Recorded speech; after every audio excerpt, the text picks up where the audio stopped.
Hello, welcome on in, everybody. Welcome to episode 4 of Into the Darkness. It's episode 4, and I still don't have my shit together, but that's okay.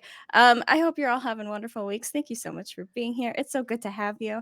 I hope you're all ready for more chaos, most likely chaos, and a little bit of sex appeal. I'm not really sure what we're doing here. I don't know. Welcome on in. I hope you're having wonderful weeks. We'll probably get started pretty soon, but as always, at the start, we'll touch quickly on safety tools. We're using lots of safety tools. We're using consent surveys. We're checking in with each other. I always have my Discord messages open in case anybody in the cast ever needs to message me. So we've got all of that in place. We have goals to go over in a little bit. We've talked about house rules. And just a reminder for anybody in chat, we have a Twitter account now. So if you want to follow us on Twitter, it's intothedarkness.show. Slash. Oh, no. Sorry. There's not a slash on Oh, Twitter. wait. It's an at. No, so there's not a dot either. It's just Into the Darkness show. But if you want to support us on Pally, which is how we take care of ourselves, and also we're saving up for some character arts, that is intothedarkness.show, or you can follow the Pally link, !DnD, to find out more information about that. So that's how Pally is how we are paying the cast. Any bits spent on the channel tonight goes towards the mod team, because the mod team are the real MVPs who take care of things, because we're not always able to be as attentive during a live D&D show to things like raids, subs, follows, things like that. So we have a lot of appreciation for the mods for taking a more active role in saying thank you. So big shout out to the mods for that, as well as thank you to all of you. If we get a raid, for being welcoming to the raiders and saying hello to everybody. And as well as just thank you to all of you for being excited about the show. We've been absolutely blown away by the fan art and just the excitement that we see in all of our chats and on Twitter and on Discord throughout the week. It's just been, it makes a lot of the hard work that we've put into this worth it. So we just have a lot of gratitude in our hearts for all of you. This is episode 4 of 6, so we are getting into things. Yeah, I can't believe it. Let me check my list for things, because I always forget to say something. And should we talk about some goals? Does everybody have their goals ready? I'm so ready. Everybody's ready? Okay, amazing. So since Pixel's so ready, we'll do Dragonbearers Goals first. Absolutely. So we are holding on to the 2 long-term goals that we've been working on for a little while. So we're still trying to help Keswick deal with the monster problem, which now is sort of a slash undead problem. But the goal is to deal with the monster problem. If we kill a few undead along the way, a little extra fun. We're still looking for information on the Colosseum.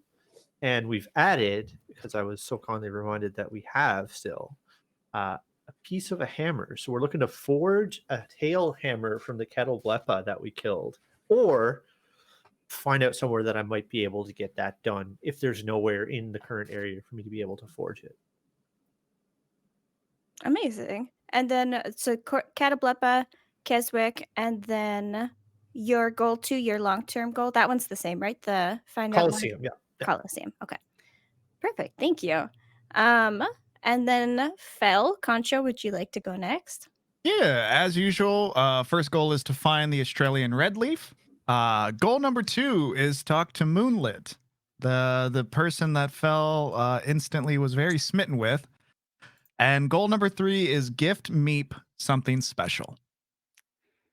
Okay, so for goal number 2, when you say talk to Moonlit, just to clarify, is that just literally if you just say hello, that's your goal? No. Are any of us surprised? I mean, I could like cheat the system if you'd like me to, GM, where that counts, and then I'll take that pip, no problem. I mean, I could. If you want it to just be you talk to her with no strings attached, I can find a way to make that difficult. But but anyways, and then goal number 3 of yours. What was goal number 3 again? Don't worry about what I just said. Gift Meep something special. Okay, and by that definition, Meep, what would Meep's definition like? What is special to Meep? Things that she finds pretty or beautiful, other like friends, people, special things that are new, like novel things in her life that she hasn't experienced, she hasn't read about. Yeah, that's special to her. Okay, so people, places, or things that are new. Mhm. Cool. Awesome. Thank you for those goals. And then let's do Meep next. Well, Okay. we'll have your sheet up. What are your goals for the week? So 2 of them are kind of long term. One is we're still looking for a pet of some kind, a feathery or furry friend or something for her. The next thing is she wants to do something brave. That's one of her goals this week. Third goal is again a long term goal: find the most perfect hat in the whole world. Amazing. And so you have a special thread for that, right? That you were given by A needle, gray. Wait, I think, do you have the needle or do you have the thread? I thought you only had one of them right now. I thought it was just a thread, but Yeah. then a few other people said it was a needle and thread, so now I'm just kind of confused. I'm pretty So sure I'm you not were sure. given like a thread and then you were given information about a needle. Gotcha. That the Archfey of the Seasons, Okay. Autumn has. So you have information about that. Autumn has it. Okay, cool. Yeah, and then we'll do Illyria's goals for this week. All right. Number 1, still make or appreciate something beautiful daily. Goal number 2 has evolved to find a follower of Onos as the Reaper instructed. So a cleric or a paladin, which as far as Lyria knows, doesn't exist, but they said it does. So, and then goal number 3 is still find dad.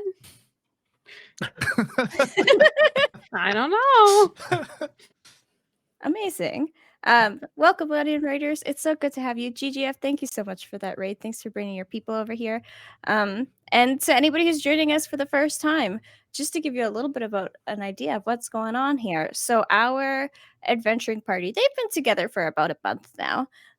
They met, a couple of them had already known each other, but they met when their ship crashed.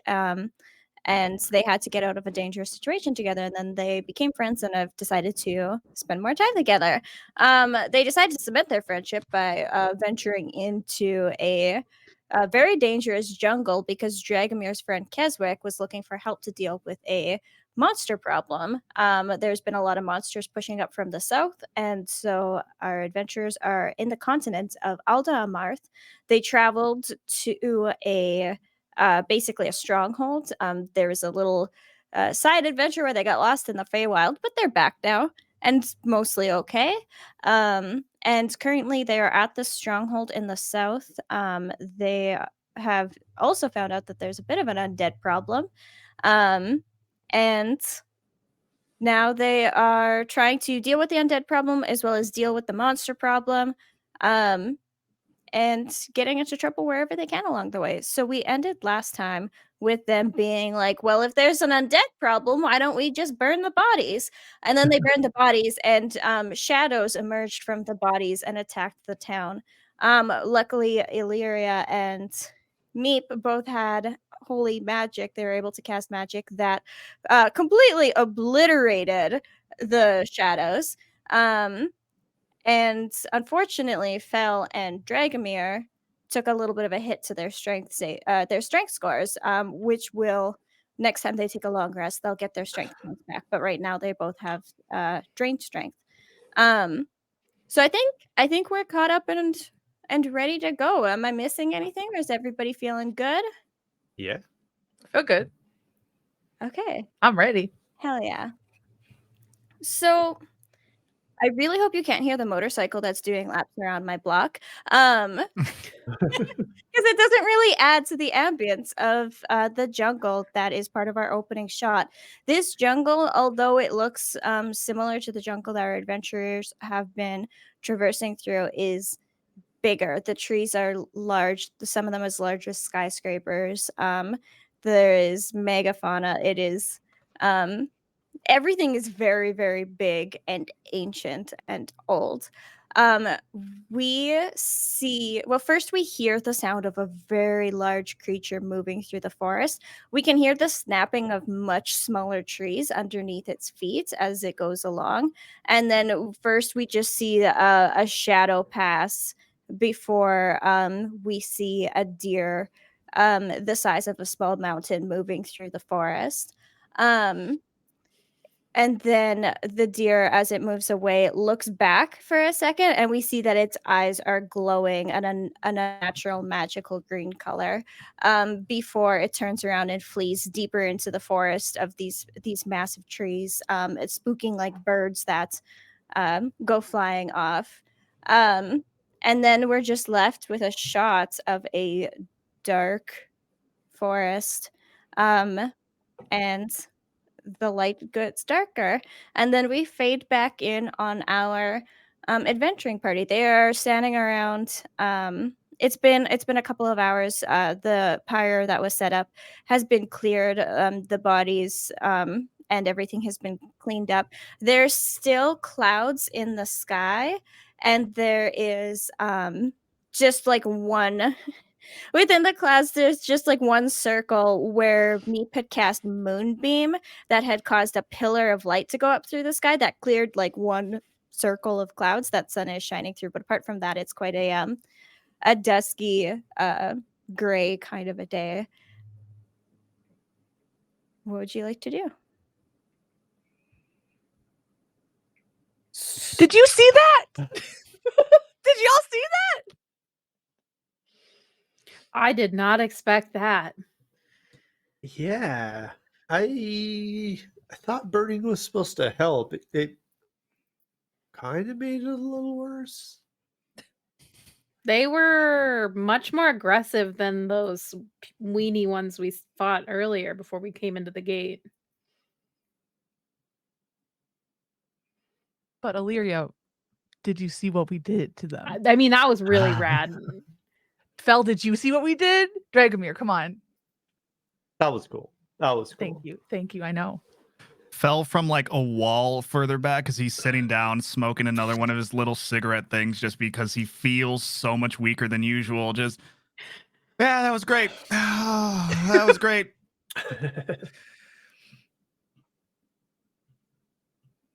Anyone else feel like shit? Yeah, it kind of gave me a little scratch, and I feel like kind of out of it a bit. Yeah, this sucks. Meep, is this how you feel all the time? I feel great all the time, first of all. You're just jealous. Did you feel great all the time after you jumped into that brain tank? That's a story I can live to tell for the rest of my life. Okay. So maybe it was a little bit slimy. Maybe it hurt my ass a little bit. But you know what? It's a story we have to tell. But Fel, you know what? I know your ego is probably the scratch that you're feeling, the bruise. But look, Illyria and I can carry this team if we need to. Isn't that a good feeling?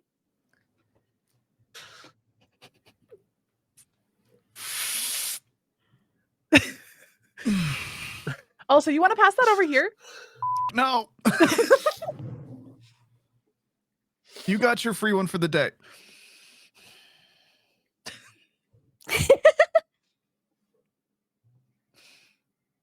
So, are we going to talk about how little rich dude might have been right about burning them? I mean, he didn't tell us exactly. I don't think he was forthcoming about why.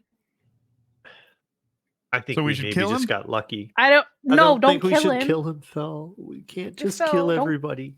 He lied Why? to everybody, so why? Well, let's just go. You're big. You can intimidate him. Why do you need to kill him? Go ask him if he knew. I mean, to be fair, there's nothing more intimidating than killing you. Why Like, always to the loss of life, though, Fel? Why? it's faster. I tend to find we talk to yeah. people and then they lie and it's all circular and then it ends up being like that's what we end up doing. But how do you get answers if he's already dead? Mhm. And how do you make friends if he's already dead? Oh, the second part of that question I don't worry about. First one is a good, yeah, I guess the answers. We could make up answers. That's not helpful. because they'll still have undead here. I just need to say I'm losing trust in you, Fel, with every word that's coming out of your mouth. So you might want to be careful. 200 years almost together, and this is the one that's making you lose trust? I know, I'm surprised too. Well, that's just rude, Meep. Don't dish it out if you can't take it, bud. Also, you should check your back pocket. I made that cigarette for you earlier.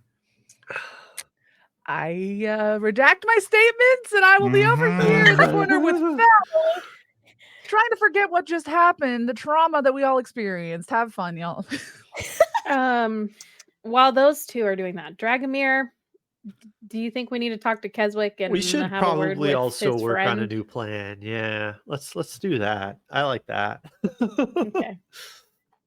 Well, he's your friend. You're in charge. So you said it's been a couple of hours. Are they like back at their tent? Are they like hanging out while we were just sort of sitting around our tent? So they would have taken a couple hours to basically do what town leaders do. Like they organized, they took care and gave directions for the disposal of what was left from the pyre. They directed clerics to do what they can around the area to make sure that doesn't happen again, aka chant holy stuff, as well as go back to their tent where they talk about things and which if you are choosing to approach the tent, you hear a lot of yelling when you get Yeah. very I think Illyria and I are heading to the tent, and the other two are still at the camp with their relaxing time. Yeah. yeah. So Illyria and Dragomir, you make your way to the tent, and yeah, once you get close, you hear. I think what's alarming is how quiet it is. There's no yelling, but you can just tell as soon as you get near it, there's just like, oh no. Oh, there's angry people inside, and this is gonna be fun. But you're welcome to show your way into the tent. Yeah. So let's head inside, and I want to ask, what's his name? I have it somewhere. The rich dude, if he Yeah. knew that would So the three happen. people who are the leader of the town, just a refresher for everybody because it's been a week. There is Nellisir. He's a wood elf. He is a basket case. He's also very obviously rich. That seems to be what he brings to the table. He's always dressed very fine. There is Keswick, who is an old buddy of Dragomir's. He's a ranger, and just like easy, like he's quick to laugh. He's quick to a joke. He seems to be his main job within this trio seems to be smoothing things out, and keeping things going. And then the third person is a water genasi druid, and her name is Moonlit Reflections on Stillwater. She is tall. She is strong. And she is very, very cool. So when you enter the tent, I think even Keswick, like normally he's like the one again trying to smooth things out, but he's just sitting there like rubbing his temples, looking tired. Nellisir is like his face is like flushed and his hair looks like he's been like running his hands through it. And then Moonlit Reflections on Stillwater is she is standing a little bit away from the table, looking away with her arms crossed, looking like, and she looks angry as a water genasi, since her hair like flows instead of the usual like slow flowy kind of thing. It looks more like it looks a lot more agitated because her mood is reflecting. I think there is a couple because they have a big table that has a map of the area with like figures on it that show like monster movements and stuff. A couple of those figures are on the ground and broken, but nobody seems to be making a move um, to clean it up.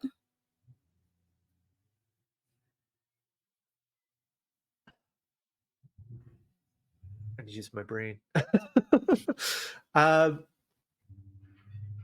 So I guess I walk in and I want to kind of look at Nellis here and just say, did you didn't want us to burn the bodies, and I can't help but feel a little suspicious now that that happened. He sighs deeply and goes, I was the one who didn't want to burn the bodies, and then something goes wrong when the bodies are burned. And you're blaming me? This doesn't make any sense. I'm just wondering if you knew anything. All I knew is the paperwork said that we shouldn't dispose the bodies in ways that they hadn't requested. I didn't read the fine print of the contract. I haven't. Contracts and laws exist for a reason. I mean, I feel like the laws of magic here say that we're not supposed to be undead. He just throws his hands up in the air.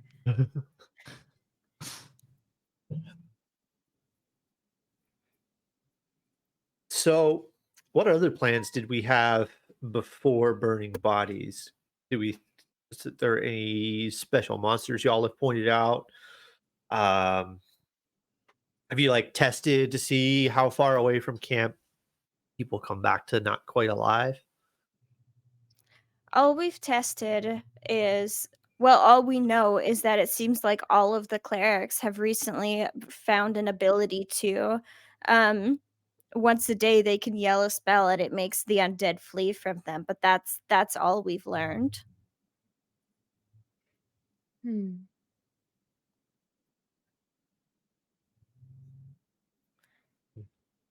And I think as you're standing there, we're gonna take a quick flashback to Meep and Fel. Are the two of you? What are you up to? In the flashback? No, sorry, not flashback. I'm sorry. Cut? Just like a quick a cut over to the two of you. I'm asking Fel how he makes his special little cigarette rolly rolls. And I'm just like leaned up against a wall a little bit. Like, yeah. Yeah, Fel is actually a little bit more relaxed. There's definitely always like kind of a tension with him, but being around Meep, there is a little bit of more just homey feeling. So he's definitely relaxed a little bit more and not even related just to the the herbs. But he would pull out a bag of probably maybe a pre-mixed bit of flowers and whatnot and hand it over to Meep.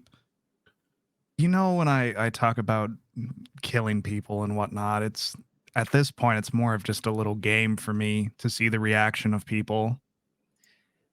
Yeah, but I've actually seen you kill people though.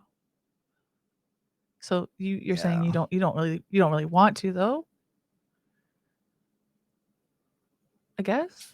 50-50? Okay, I could take 50-50. So what are all these little like what are these? Where do you find these? Is this your All own mix? over? Let's see. Hold on. Pulls out one of his books and flips through 20 different pages to find one of the recipes.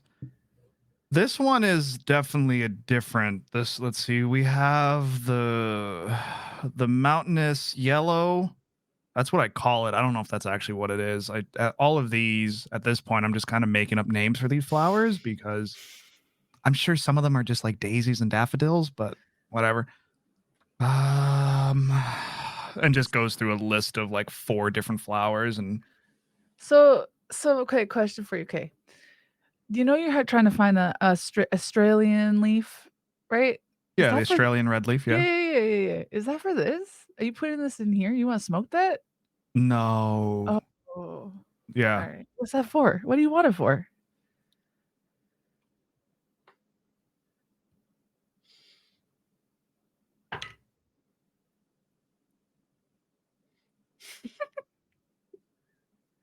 Definitely feeling the effects of the herb a little bit. Probably this mix is a little bit stronger maybe than what is usual. He actually puts that book away and pulls out another one and looks around to make sure no one's looking. Okay, honestly, this stays between you and me, right? Yeah, of course. Are you kidding me? Okay. And this one actually kind of has like a leather buckle around it. Like it's closed, so you can't just take it and open it quickly. So he undoes the latch and pulls it over to a page and like kind of tosses, not in a mean way, but just tosses the book in front of Meep.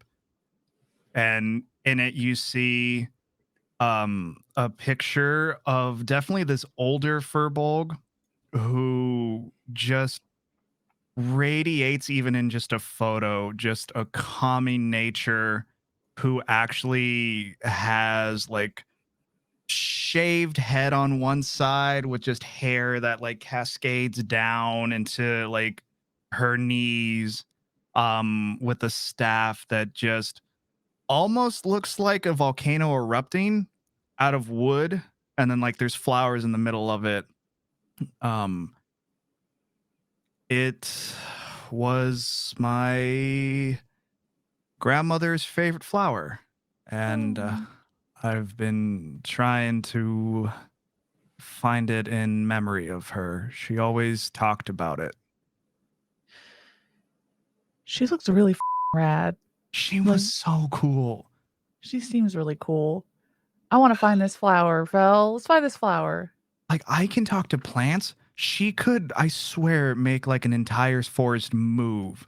Her abilities made no sense.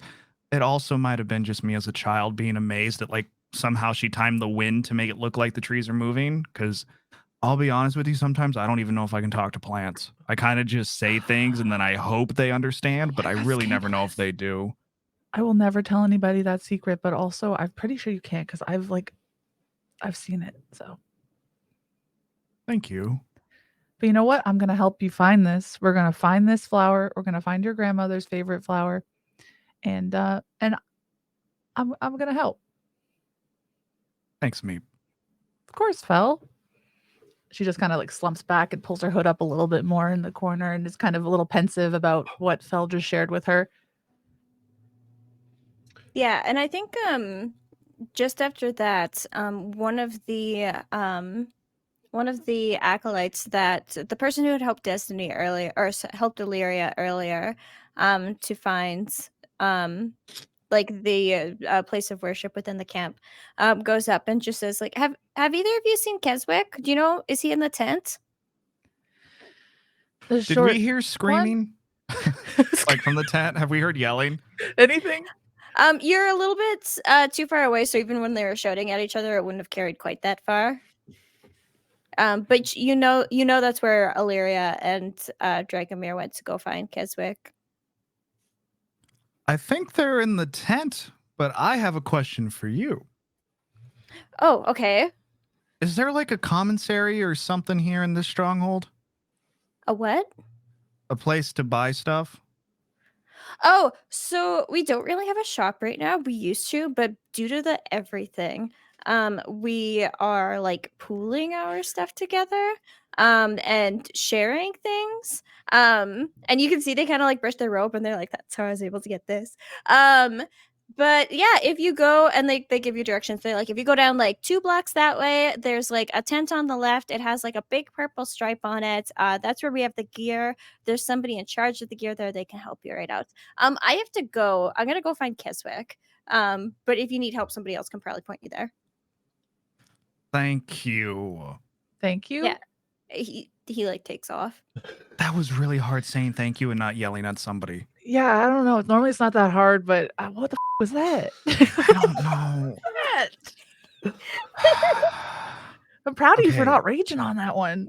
Thank you. I am trying to get better. This group might be rubbing off on me a bit more than I would like to admit, but it's okay.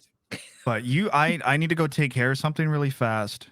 You stay here and I'll be back in a minute or two. Okay, Meep stays here. All right, I can do that. Okay. Gets up and starts heading towards the direction that he was given for the place to buy things. Meep pulls out a little fidgety branch thing that she's put together with some string and just starts humming a song and playing with that. Okay. I think we change shots and we go back to the person who was looking for Keswick, and so we go back to the tent and we see everybody kind of standing there being like angry. And the silence is broken by the sound of the tent opening. Surprisingly loudly, this person seems to travel loudly somehow, even though it's like a canvas tent. They just managed to make everything sound like breaking glass. They're just one of those people. And they open up and they're like, I'm so sorry. And he like does a couple little bows and he's just like, we received a message that is kind of important. I just thought I should share. And Moonlit just like lets out a sigh and glares at him, but doesn't say anything. And Keswick is like, "Yes, of course. Like, go ahead. What have we heard?" And he's like, "So, you know, the creepy old guy who lives in the tower?" And Moonlit immediately interrupts and is just like, "The local wizard. I've told you he's not creepy. He just lives out on his own. Be kind." And he's like, yeah, you know, that guy. So we received a message from him that he might know something. He didn't say what it was in the message though. He just said to come talk to him. So I just wanted to pass that message on, but that's all that I know. But yeah, we received it in the church tent. And Keswick is just like, did they say anything else or is that everything? And he was like, well, technically, like they also mentioned that they didn't want me to go, but I'm sure it's nothing personal. But that's about it. And Keswick is like, okay, you can go now. And this guy scurries out of the tent loudly. And then you're left once again with Dragonbearers Goals, and then Moonlit, Keswick, and Nelisir. And Nelisir says, "We haven't heard from the wizard in forever. What was his?"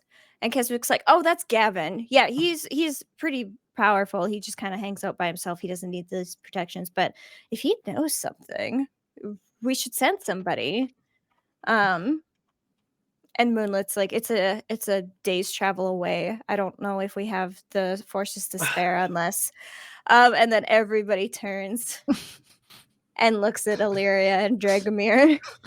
Dragonbear's sort of standing there, kind of looking at Illyria, going, "We don't have Well, I any guess other we know.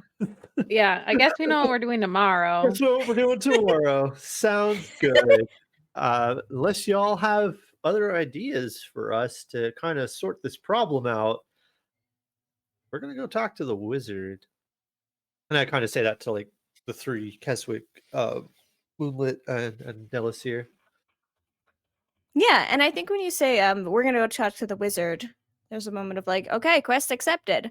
And then we're going to cut back to Fel, standing outside a tent with a purple stripe on it. You can do this, Fel. Just talk to them. Don't let your anger get the best of you. You're doing this for a good reason.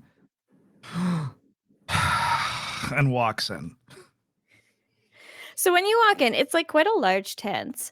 And there is there's like stands and tables. It's definitely like a supply area. There's most weapons you can think of, like just like regular, not very fancy. Some of them are definitely second or third or fourth hand.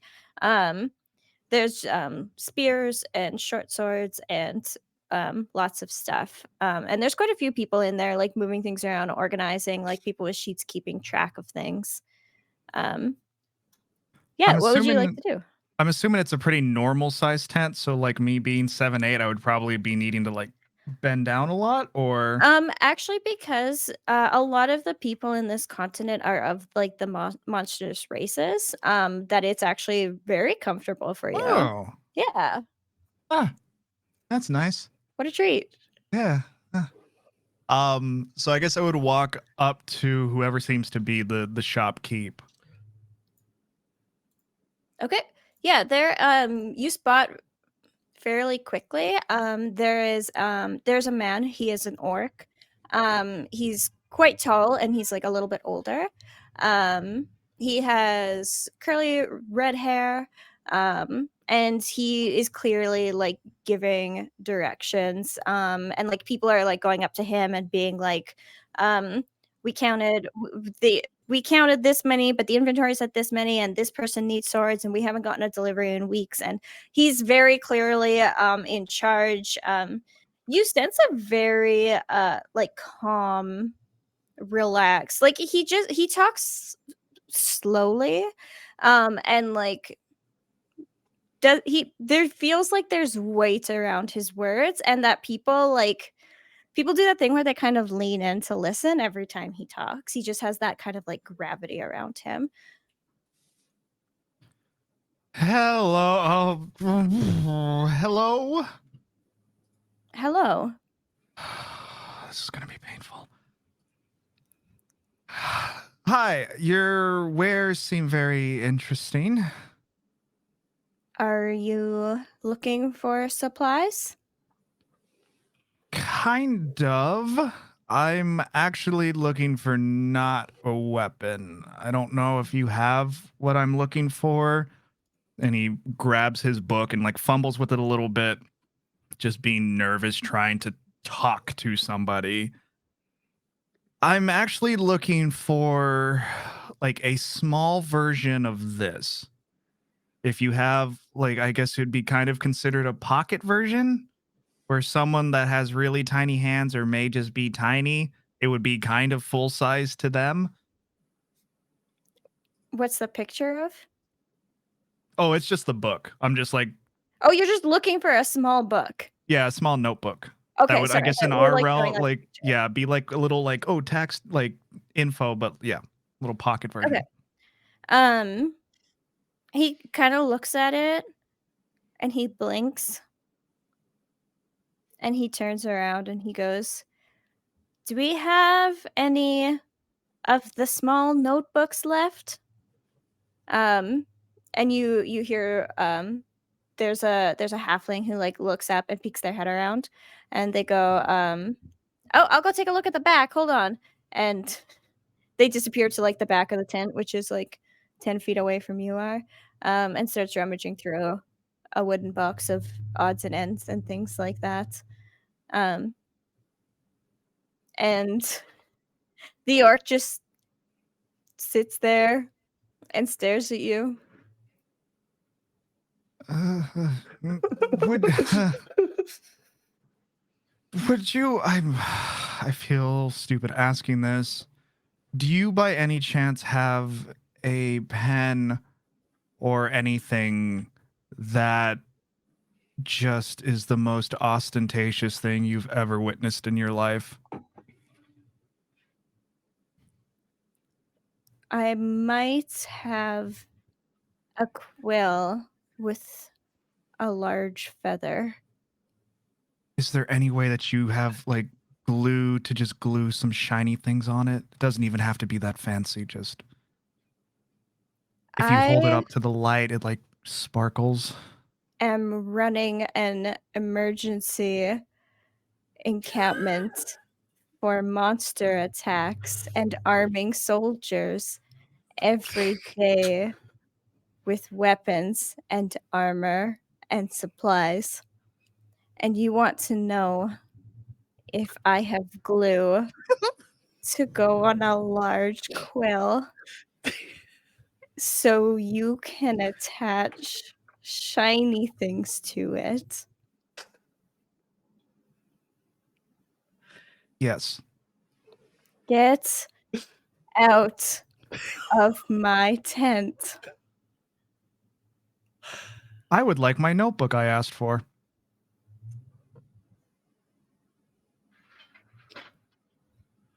He just stares at you.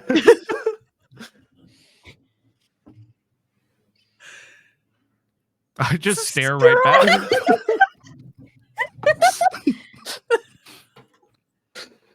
Is the notebook going to help us? It helps Me and a friend. We are fighting these monstrosities. He lets out a very slow, like a. And I can do that too. then he turns around and he yells, Fira, did you find a notebook? And Fira goes, we only have medium-sized ones, sir. And he turns and looks at you and goes, Okay, yeah, that's fine. Is it when did this I want you to know, sir, I tried to come in here very calm and collected. I just wanted a notebook for a friend of mine who's been with me for a very long time. I don't understand this hostility and the rage is beginning. So can I please just get this notebook? as you were talking, Fira the halfling like walks over, and as you finish, they just like hold up the notebook. To me? Yeah. Wonderful. How much? Oh, it's free. We're as was mentioned, we're kind of in the middle of like a battle and trying to survive every day, so we're not charging people for things if they're helping us out. Oh, wonderful. What's your name, halfling? Fira. Do you get money if it's given to you, or is it under like a shop? Like, We're not a capitalist encampment. We're pretty socialist. We just take care of each other. We don't have salary, but everybody just kind of does their part, and we look after each other. okay, I'm gonna choose to hear everything, like choose to ignore everything you just said. I'm gonna take the notebook. I'm gonna pull out 5 gold, and while staring at the orc, just deadpan, I'm gonna hand it to Fira. Fira's like, this is great, but I can't buy anything here except for like ale, and I don't really drink. I don't travel to places that use currency. This doesn't really do much for me. Thank you. I understand like the offer, but this just doesn't really do much for me here. If you had like eggs or something so I could make an omelet, that'd be nice, but Can't you buy eggs with the money? well, no, because we share everything. We don't use money. We don't use money here. Give her a joint. So do you want the money or no? I mean, it's pretty, but that's about all it does here. Gold doesn't make for very good like armor or anything either. It's too soft. I will take the gold back, please. Okay. Give it back. Thank you. All of you have made this truly a wonderful experience. I'm so happy I was here. Thank you for the notebook and thank you for your time. As you And- turn to leave, Keswick leads Dragomir and Illyria in, being like, "Yeah, we'll get you some supplies, and we don't have much left, but we'll try and find some things that are around." And then Keswick comes in and is like, "Oh, perfect, Fell's already here. Oh, I see you've met Kira. I see you've met Fozhug. This is perfect. Fozhug, we're looking at these adventurers. They have come to help us, and we're so grateful to have their help." Do we have much good stuff left? Where's Meep? Meep is outside. I can go get her if we need her. Oh, that would be wonderful because I think we have something that she might be able to use. But we have to make sure it's like the right size and everything. So if you could go get her, that would be great. Yeah, let me go do that really fast. I'm gonna walk past Dragomir and Illyria. I'm gonna murder everyone in this goddamn encampment. We need to leave. I just give him a pat on the back as he's going. It's like, yeah, you do that, buddy. I'll say, don't worry, we're gonna go see the wizard tomorrow. Whatever. I don't give a shit.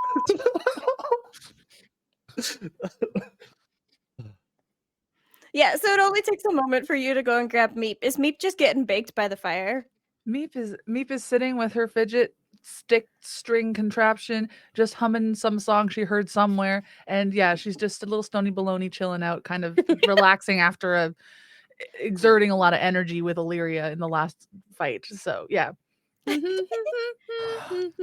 So yeah, I think Fel would sit like plop down cross-legged.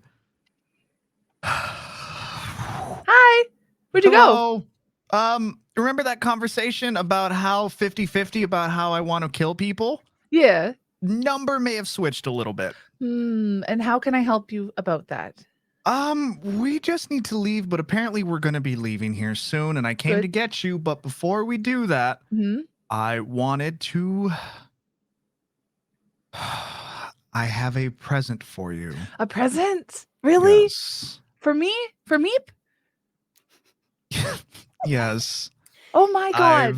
I've noticed that you are very interested in the surroundings and everything around you.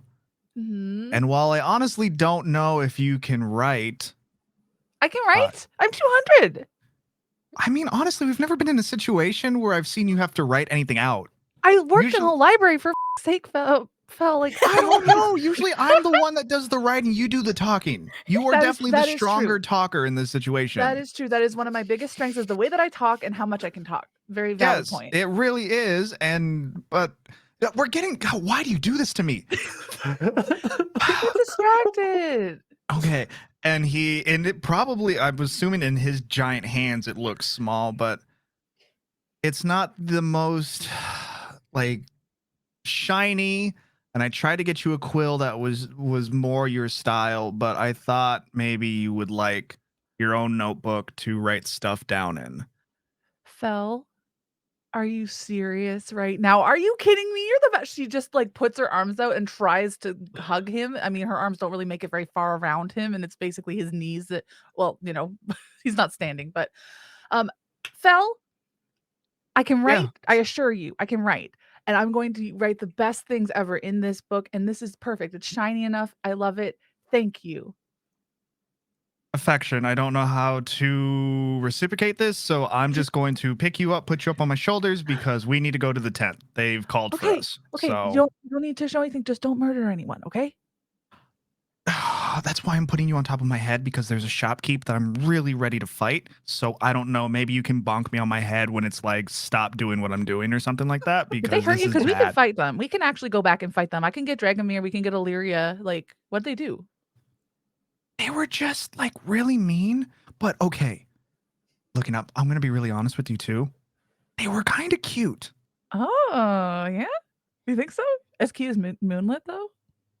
It's kind of a no. Moonlit is better, but like this was an orc, and you kind of know how I have a thing for orcs. Yeah, I never get that, but you know what? You do you. That's good.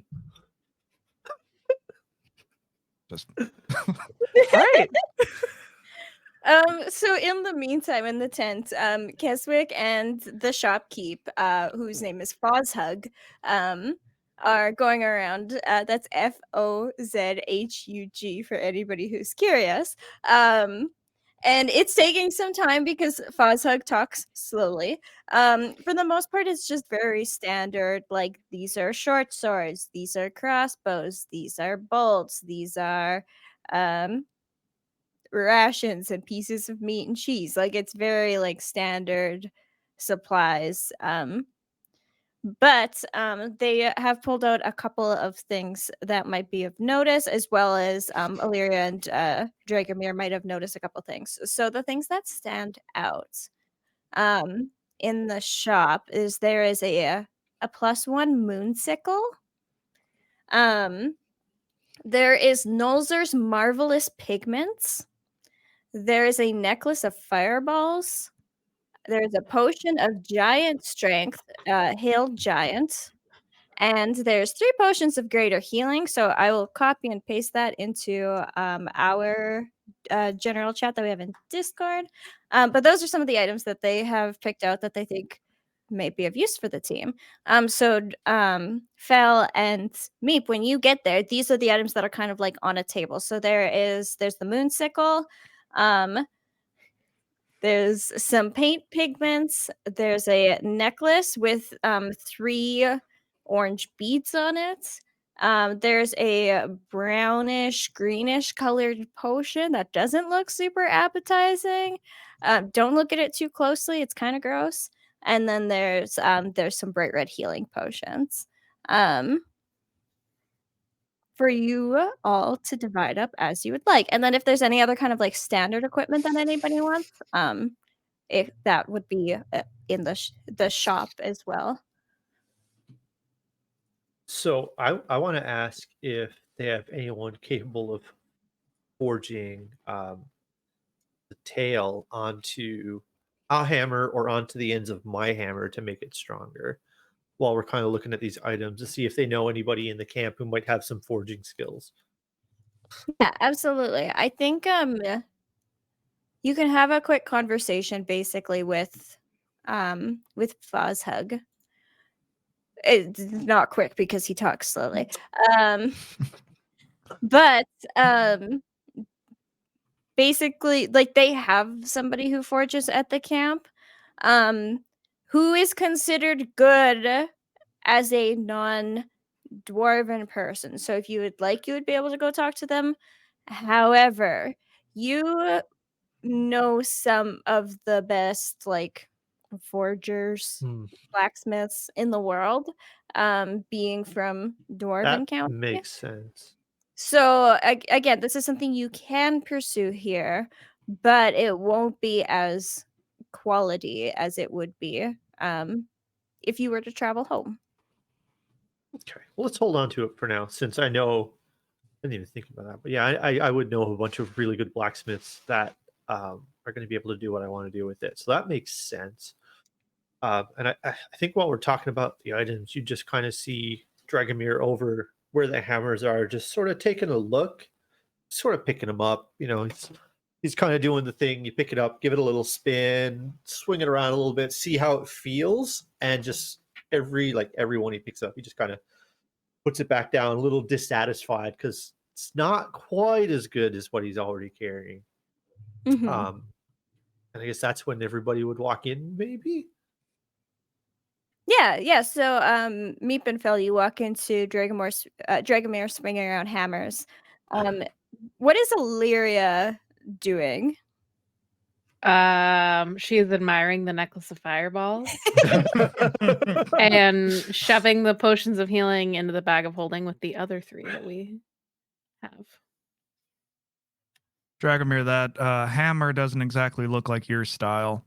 Yeah, these are not great. They're okay. I mean, they'll get the job done. Not quite as reliable, we'll say. We have some stuff on the table. So to kind of right, you all aren't there. There's a wizard who might know what's going on, and might be able to help us with this undead and also monster problem that we've been trying to help out with. About a day's travel, so they're helping us out with some stuff. See anything on the table you like or that you might want to bring along. And tomorrow, after we rest up a little bit, the plan is to go talk to the wizard and see if we can figure out what's going on. But yeah, take a look at the table, see if there's anything you want. I'm assuming wizard's probably creepy, lives by himself in the woods.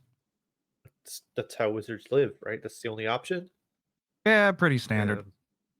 Wait, And what do you Illyria, guys you're not decide to stealing that do? stuff, right? That's for us? No, we're not stealing The anything. halfling sighs and goes, "You can't steal when all of this supplies is for everybody here." Again, I'm choosing to ignore you.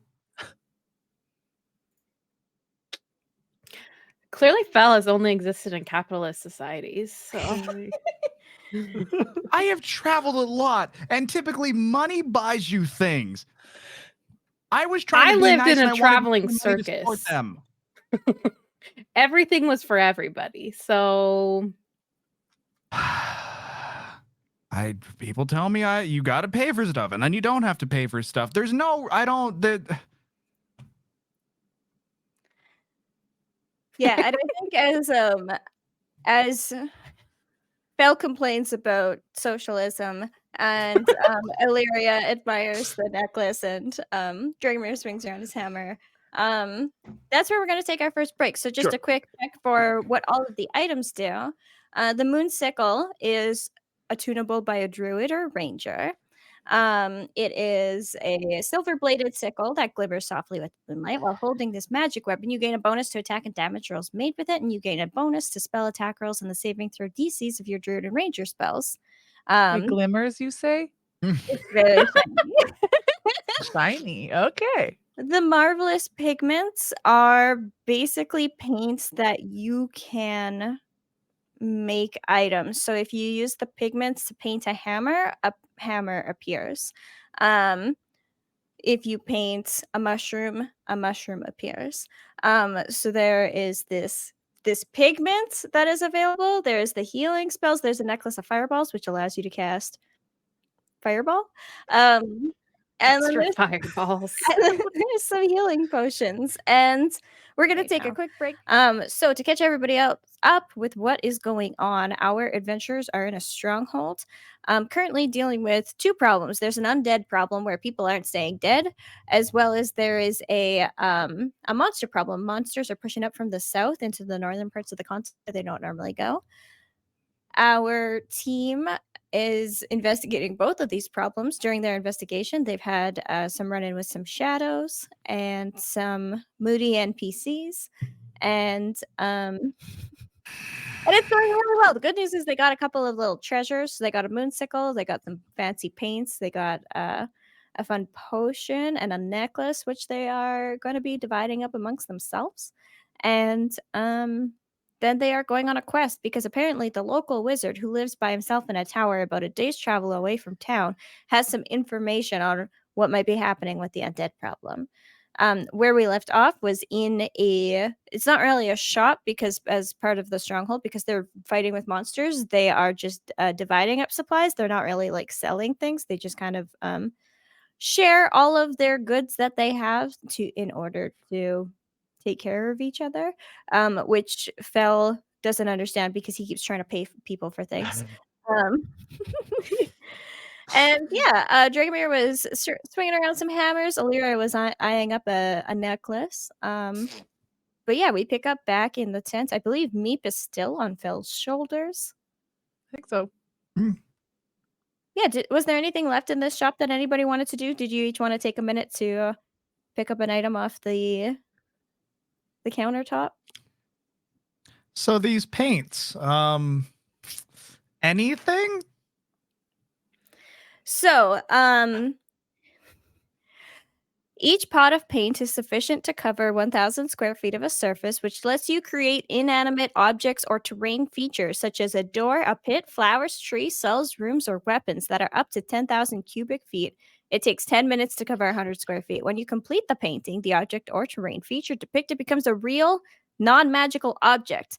Thus, painting a door on a wall creates an actual door that can be opened to whatever is beyond. Painting a pit on the floor creates a real pit, and its depth counts against the total area of objects you create. Nothing created by the pigments can have a value greater than 25 gold pieces. If you paint an object of greater value, such as a diamond or a pile of gold, the object looks authentic, but close inspection reveals it is made from paste, bone, or some worthless material.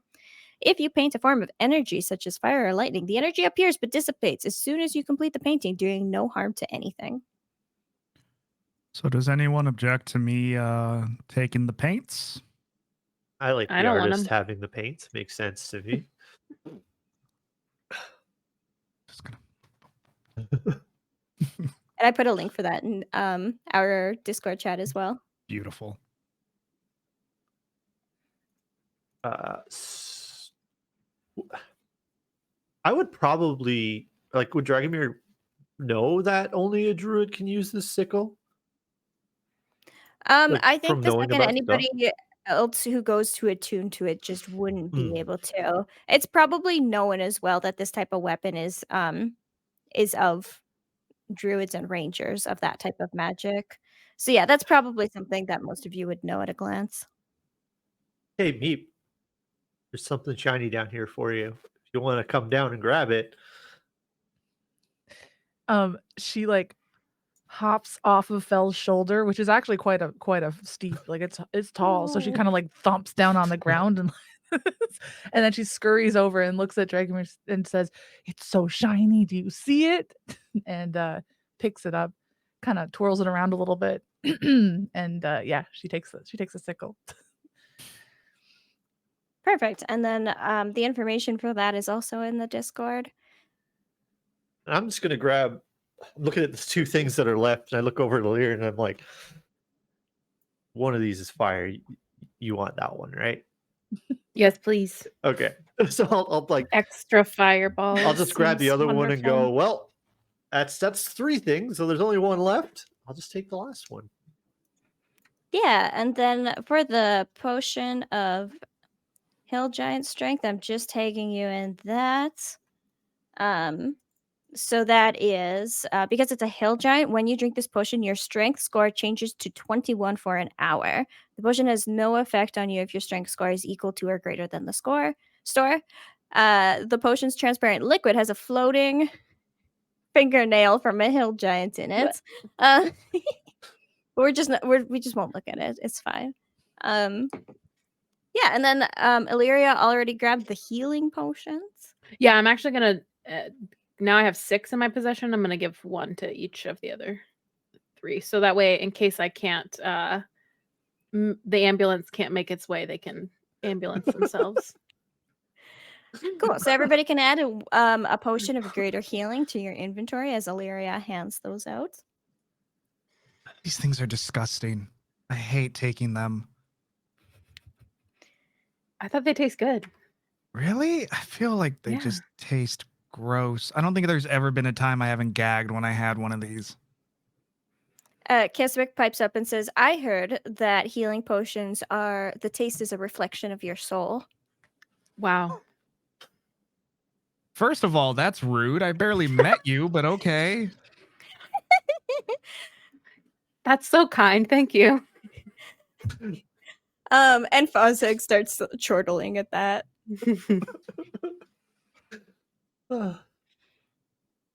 Dragonbear, your friend's a Hey. But, He's like- just saying but, what like, he what are they- heard. He's just saying what he heard. Yeah, Keswick's just like, I just heard that. I didn't like make that up. That's something that I've heard. If it tastes bad for you, maybe it's just something that I heard. What does it Mhm. taste like to you? To me? Yeah, what does it taste like?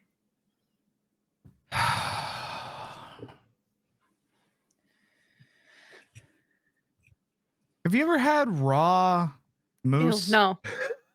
No. Like, it's not a horrible flavor, but I would rather have it cooked, but it definitely, like, just a raw moose, a little gamey. No. Yeah. What does it taste like to you? Like strawberries? I get a hint What? of raw moose. What? Are you We just used to have saying it at that? home. No, we used to eat it at Oh, home all you the like time. raw moose. Okay, okay. Mhm. Yeah, it's a delicacy. What does they taste like to you, Dragonbear? I've just actually tasted raw moose in like real person life. What true newfie? All right, I'm just, like, Canadian. trying my best to like keep it on the like cool here. It was just like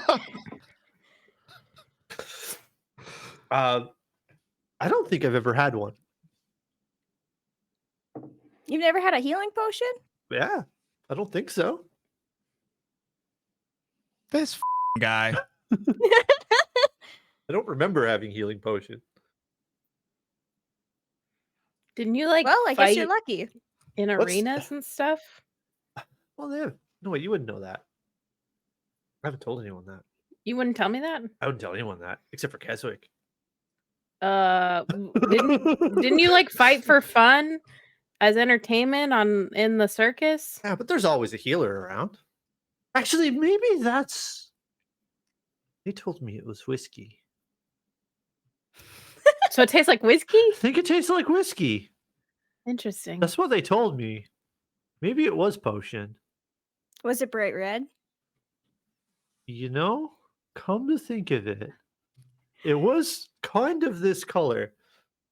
I have heard that there are some people. This is Keswick talking. I have heard that there are some people who like try to make like cocktails out of healing potions, but apparently some liqueurs will like dull the effects of the magic. But apparently others can make like quite interesting drinks. There's this place in Asfashara actually that's like this bar that's kind of like known for their magic drinks.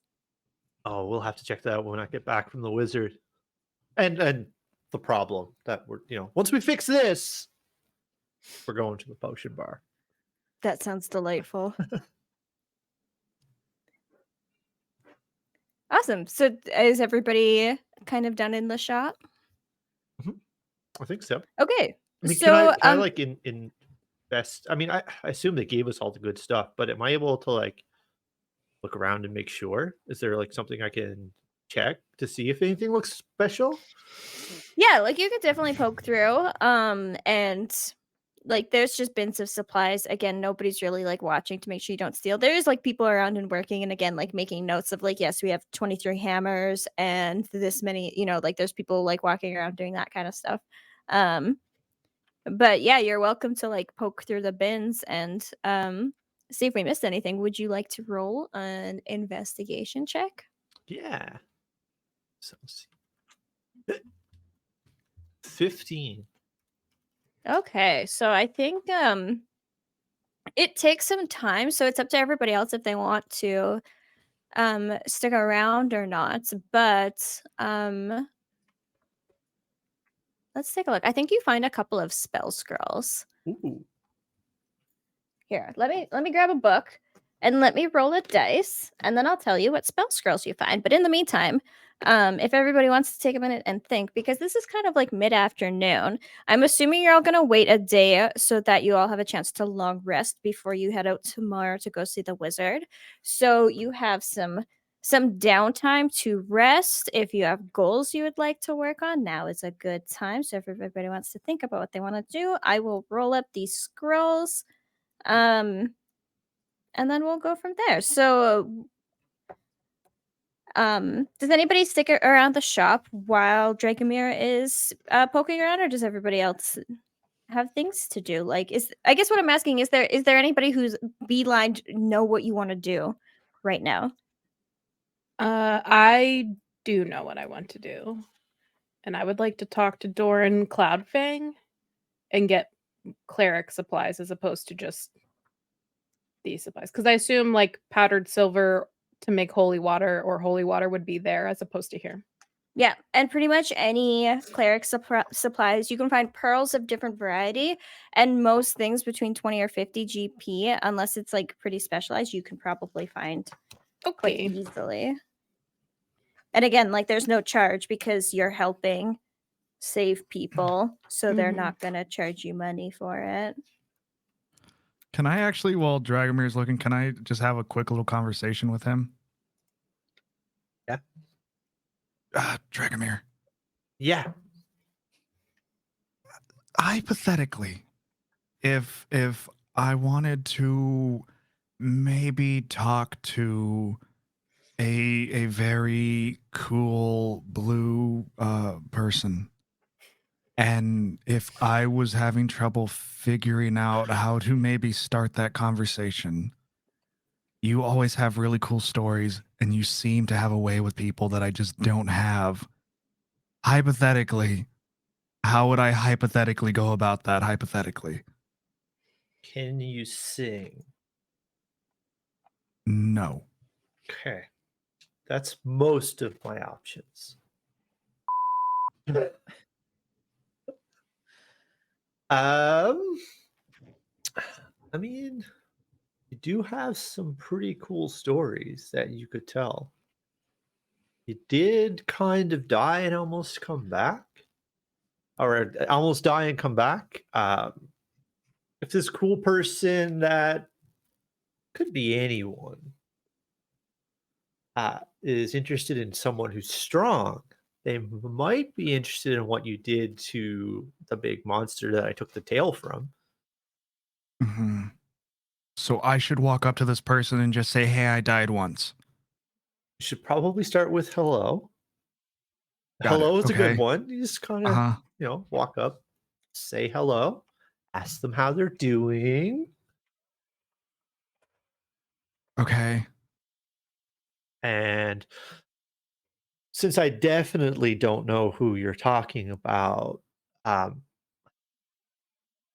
might be a good idea to do a little test of strength with this person. Like maybe throw a big rock. That might be something they're into. Um, just kind of, I think showing off is going to go well for you here. Okay. I know Meep, like when she talks to people, she likes to get really, really close to them. Is that a good thing? That might be a little too close for what you're trying to do here. Yeah. Okay. And you see Dragonbear just kind of take like a step back so that they're like where roughly what you would envision in your own mind outside of game is where people would normally have conversations, and just say, maybe like this far. Oh yeah, this seems a lot better. Much more comfortable. Yeah. Yeah. Okay. Okay. Thanks, Dragomir. No problem. Just awkwardly walks away. Just yeah. Okay. You see Dragonbear just take a mental note, because like it's obvious who Fell's talking about, even if he's trying to be cagey. Hypothetically. Hypothetically cagey. Yeah. So he's just like just taking a mental note of the situation to see what happened. Pulls out his book and starts writing. Hi. No, this is so stupid. Amazing. So for the spell scrolls that Dragonbear finds, I posted them in Discord. There's a spell scroll of silence, a spell scroll of stinking cloud, and a spell scroll of darkness. It's gonna be fun. And then as Illyria goes to find she goes to the cleric tent to talk to, I wrote his name down, Doran Cloudfang. Yeah, so he's in there. He is he's actually playing an instrument in the corner. He's sitting to himself. He's playing a lute. And you've been around clerics. You can tell that this appears to be some kind of like this is like a prayer for him, is like communing through music. But he's there. There's a couple other like acolytes around. So there was a table of holy symbols before. Would I know the symbol for the deity of time, Onos? Yeah, it's an hourglass. Okay. Do I find that symbol there? Roll an investigation check. Okay, this is gonna be great. I'm very good at investigating.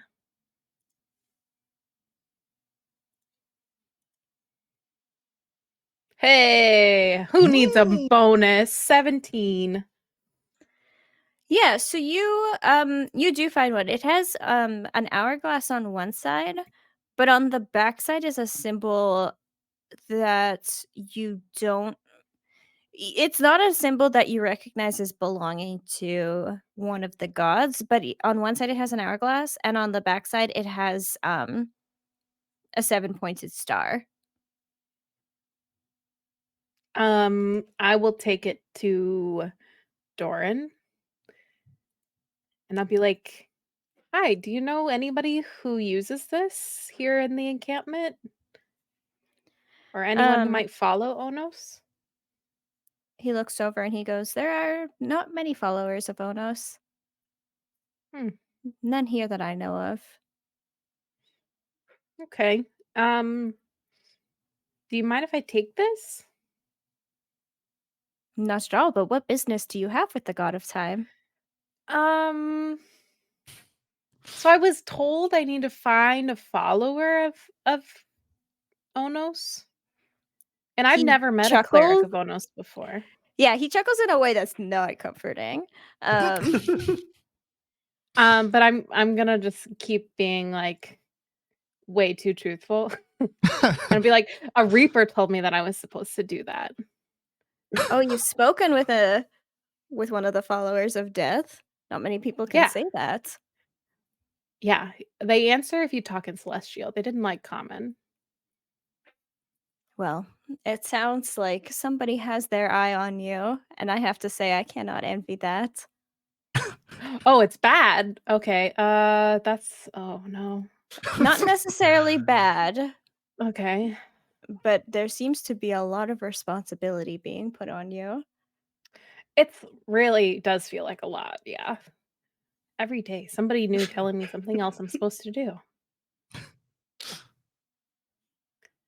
But otherwise, I'm just looking for either some holy water. I thought it was only going to be used for fiends, but apparently there's undead here now.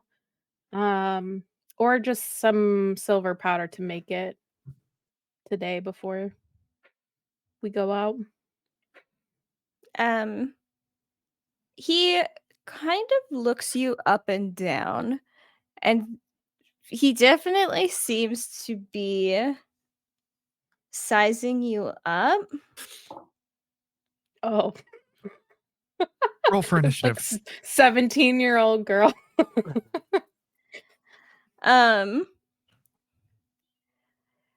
he says, I no longer know any followers of the god you are seeking out. However, I think you may be surprised and helped along if you can find a true follower of fate. Oh, okay. Where could I find those? You can Are find you many one? followers of fate around the entire world, but a true follower of fate will be more tricky. They may not be in every temple or shrine. Interesting. A true follower of fate. All right, better write that down.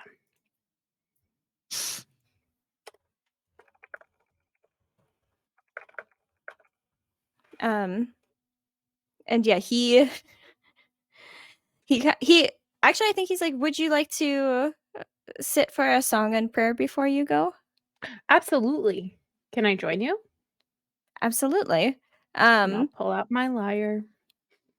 Yeah, and you two can sit and play music together for as long as you'd like. There's no like magical buffs or anything, but it's very Yeah. soothing, and it definitely is Nice. like, I think he gives you this presence. Like you can almost you begin to feel him sharing some of his calm, but there's like a moment of, it's an invitation to sit in this feeling together. So like there's like this moment that you just feel wash over you, but what you feel is an invitation to share in his feelings and in his peace. So if you would Mhm. like to basically just like reject it, you won't share in his feelings for those moments.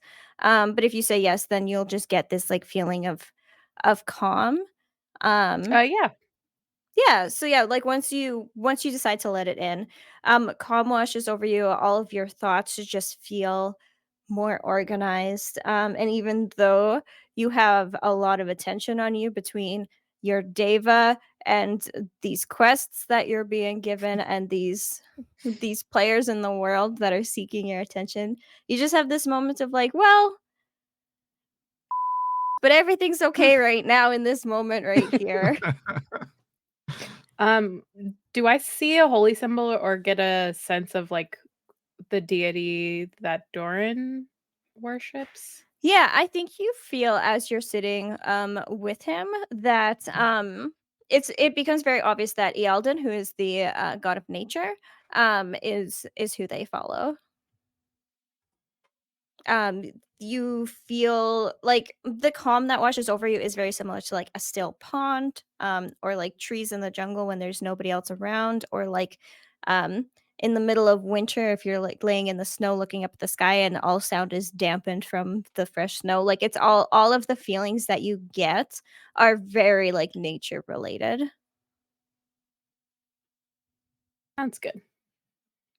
Yeah, and you're welcome to stay there for as long as you would like.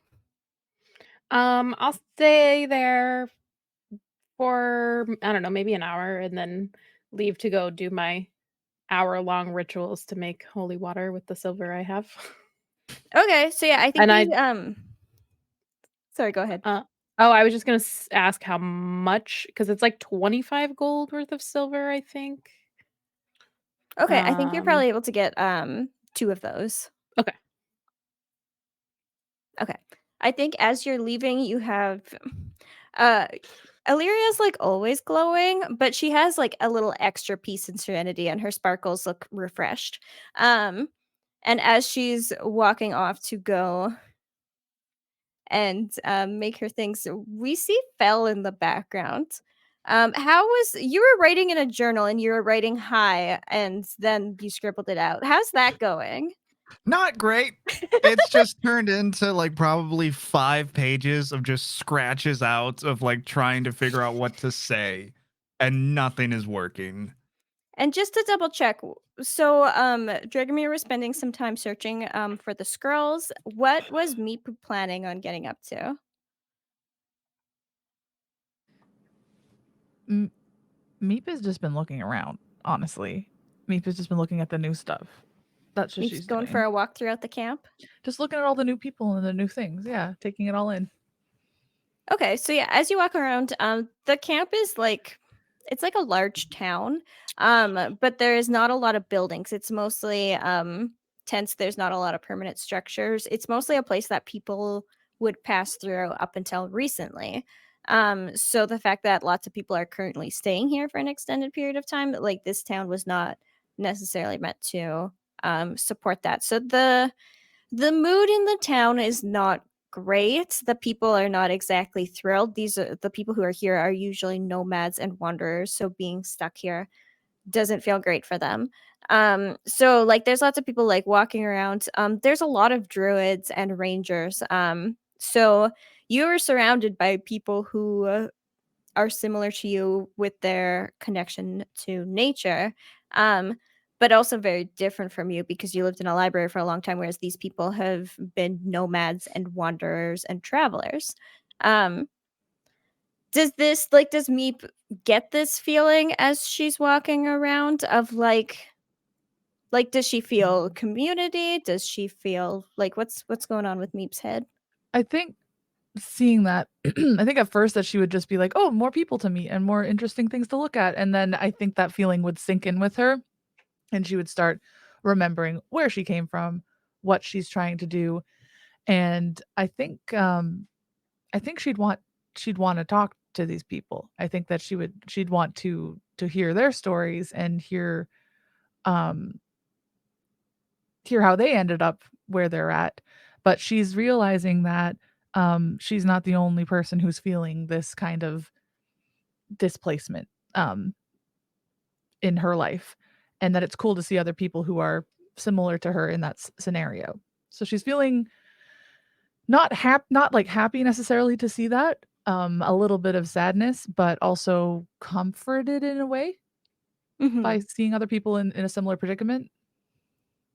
Yeah, so there's some feelings of community and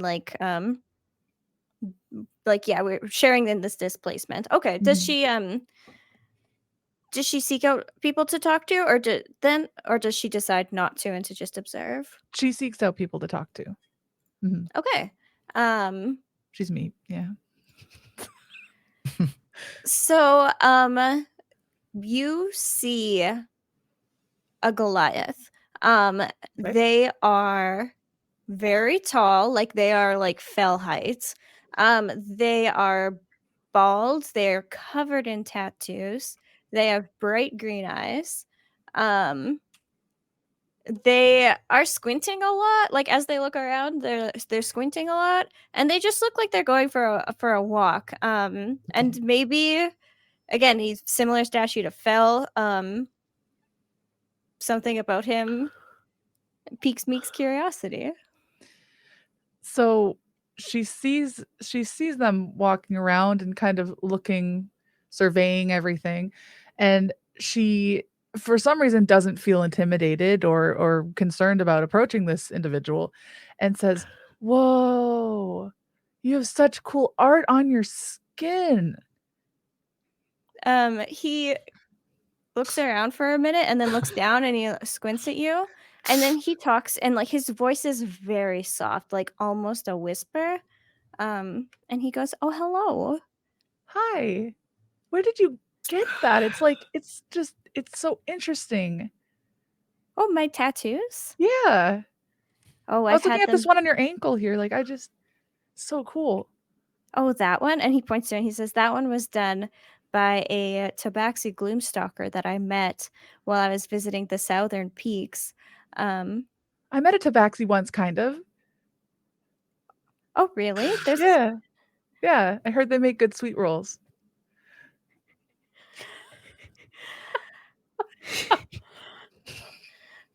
I've Sorry. never heard that, but you learn something new every day. And they say, yeah, my tattoos are, as I meet people throughout the world, I ask them to add to my collection as they've made impacts on my life so that I can carry them with me always. So I love that. Where is there someone here who does that? Most of the people that I ask aren't usually tattoo artists. Do you do that? They kind of smile and bend down and like they kind of like give you like a look, and then they say, would you like to do a drawing on my leg? Are you serious? I would love to do a drawing on your leg. Do you want me to draw something in particular? Like, I'm not great at drawing. But I can definitely do one. And yeah, without saying anything, they take out they sit down and they take out a pouch and they take out like a needle and some ink and things like that. And they take their time like showing you how like I don't know how tattoos are done. They like dip the ink, the needle at the ink, and like they do a few pokes on themselves to show you how to do it. And then they hand it to you and go, and like show you a section of their leg and ask you to draw something for them.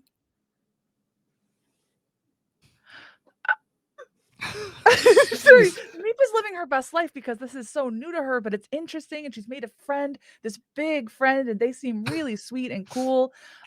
So she starts doing that, and she's a little worried about hurting them, but they're fully unaffected, like just unbothered by what's happening. So she just carefully, gently, but still, enough to do something, starts making out a leaf, just one leaf, like a pretty decent sized leaf on the leg, and like while she's focusing on it, she's looking back up to make sure that like it's not going to eat her, that they're not going to eat her. Yeah, and she's thinking to herself about how cool it is that she gets to put something interesting, like put something onto somebody's skin rather than just attaching it to her, and she's intrigued by this concept. Yeah, and I think as you're doing it, and like once you've gotten comfortable, you've done a few pokes, you're starting to feel comfortable. They ask you like, would you mind telling me a story that I can remember you by whenever I look at this tattoo? Oh my goodness, I have so many stories, of course. Of course I can tell you a story. So one time in the library, I'm from a library. I lived in a library in a tree. I was walking through the books, and I heard a scratching noise, and I couldn't figure out what this scratching noise was. So I kind of like I walked around, I honed in on it, and I saw a book, and it was rattling. It was moving back and forth. And then I pulled the book out, and then there were fingers coming out from back where the book was. Fingers. And they look at me and they're like, fingers. And I'm like, fingers. And then I realized that behind the bookshelf, there was an entire family of furbolgs hanging out behind this one bookshelf. And you know what? We let them live there. And that's part of the reason that me and my friend Phil were really close, because he knows them. He knows that family. So, and I know it's weird because we're in a tree, but they have a separate entrance. Don't worry about it. What do you think about that? Are they most furbolgs I know are around my size? Are they? Oh, they're big. Yeah. They lived behind a book in a library? They hollowed out an entire section for them. It was quite remarkable, honestly. I've never been in a library like that. Well, I mean, I lived there, so we didn't know they were there until I pulled the book out. Well, I'm definitely going to remember this story every time I look at this tattoo. Thank you so much for this gift. You're so welcome. Do you want to know something though? I really like to hear stories too. Do you have a story you can tell me? I want to share it with my friends when I go talk to them. I would love to tell you a story about a sheep that I knew. This sheep was, well, when I met them, they were a dwarf. But originally, have you heard of the wild magic storms that happen throughout the world? No, also, what is a sheep? So, a sheep is, have you seen a dog? Yes. A dog, so a sheep also has 4 legs Okay. and a head Mm, and good, is good. covered in and I think they like pull on their shirt and they're like this is made out of a sheep wool. Oh, I've seen this before. Okay. So sheep are covered in this fluffy wool. Oh, fluffy sheep. Cool. And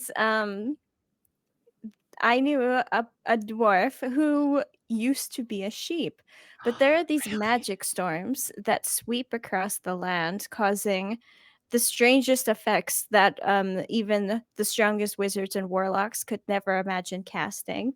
Okay. And they leave all sorts of magic and treasures as well as destruction in their wake. Um, and this dwarf that I met used to be a sheep, but then had a spell cast on them by one of these storms that polymorphed them into a human. Wow. And Really? then so they were a human and they went adventuring for several years, but then another storm passed through and they were turned into a dwarf. Get out. That's the wildest part, is their mom was a giant. How did a giant have a sheep baby? I think they were adopted, but I'm not 100% sure. That makes a lot of sense. That makes a lot of sense. Did your friend, I'm just curious, did your friend ever talk about what it was like to be a sheep? They were pretty quiet. Mm-hmm. Wow, that's They did that's bleat when they were nervous sometimes, though. bleeding. What does bleeding sound like? What's that? Like a bah. Oh my god, I love that. I want to meet a sheep. I think that if you do enough adventuring, you're going to meet more than just sheep on your journey. Well, so far we've met so many interesting creatures and people, and it was really nice to meet you actually. And thank you so much for this gift you've drawn on me. You're so welcome. She kind of like, puts things away and cleans up a little bit. Yeah, and they stand up, which takes a while because they're very tall. And like they like give you a big old wave and they go off their way and then you can go off your way. And as Meep finishes up that conversation, we're gonna go back to Fel to see if he's made progress on his plan. Fel is now where you would be, like back to those workout grounds, wherever those were. But he's like again on the ground, up against the wall, probably like 2 notebooks open with just scribble marks everywhere, and just kind of actually like not sad, but definitely like kind of like when you're sitting on the ground, hands on your knees, like your head down, and just feeling a little defeated because he typically doesn't want to talk to people. And one of the times that he really actually does want to talk to someone, it's just nothing is going right about it. So he's kind of just like, maybe I should just forget about it. This is not. What are you going to do, Fel? You're going to go up and then embarrass yourself. Everybody already tells you that when you're just you, they don't want to talk to you. So what happens when you actually want to talk to somebody and then you ruin it? And just kind of living in his feelings at the moment and just feeling defeated for probably one of the few times because usually he can just punch his way out of situations. And this is not, you can't punch your feelings. I think as you're sitting there and commiserating, and as you say, like, well, what am I supposed to do? You hear a voice say, well, would you like to spar? And as you look up, Moonlight's standing in front of you. She is like clearly in like training clothing, and she has like a training sword, and she's like, are you gonna be training? Do you want to spar? Yeah. What? Oh, sorry, I didn't mean to startle you. Sorry, just I was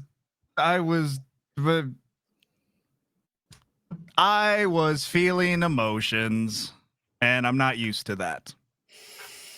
Well, I always find that hitting something makes me feel better. And she like holds out the handle of a sword. Yeah. And starts taking off his books and the crown and the usual that when he gets ready to fight. And yeah, like while you're doing that, she does some stretches and like puts her arms out and does I don't know what people do. Does some of those.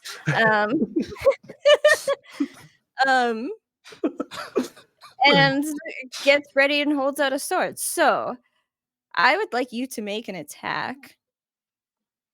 Mhm. See, we're gonna do a best of 3. Just straight rollies. I know your strength score is minimized, but you're still welcome to add your strength.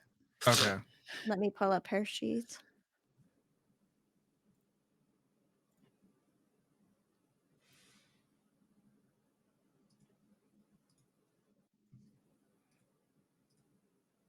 All right, what'd you get? Oh.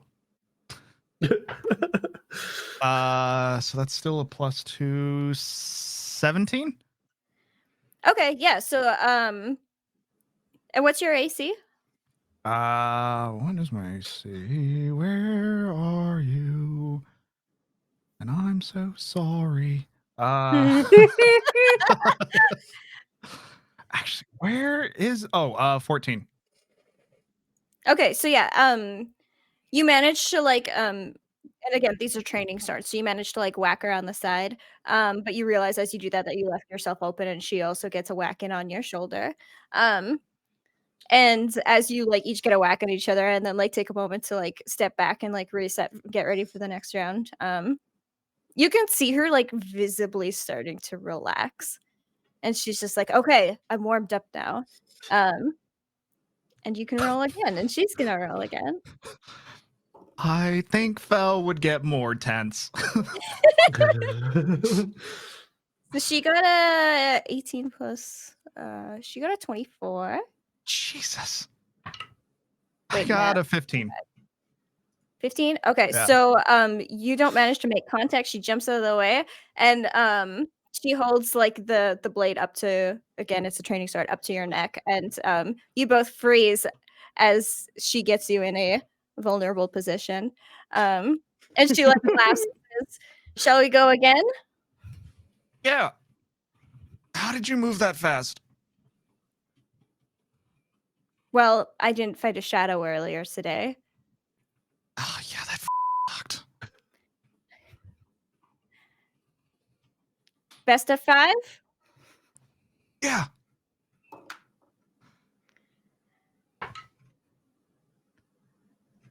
What's that? Oh, 12. Okay, so you miss a little bit again.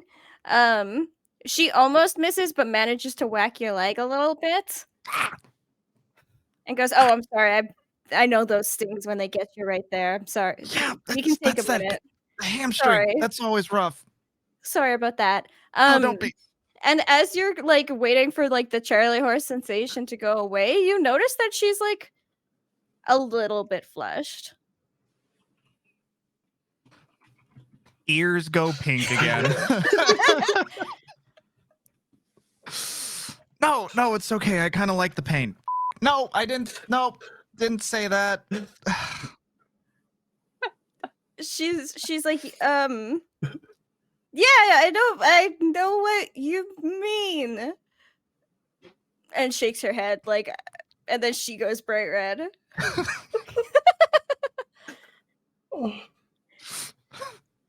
You know, we don't have to train. I know you had a big fight this morning. If you should be resting. Maybe I'm sorry, I shouldn't have bothered you.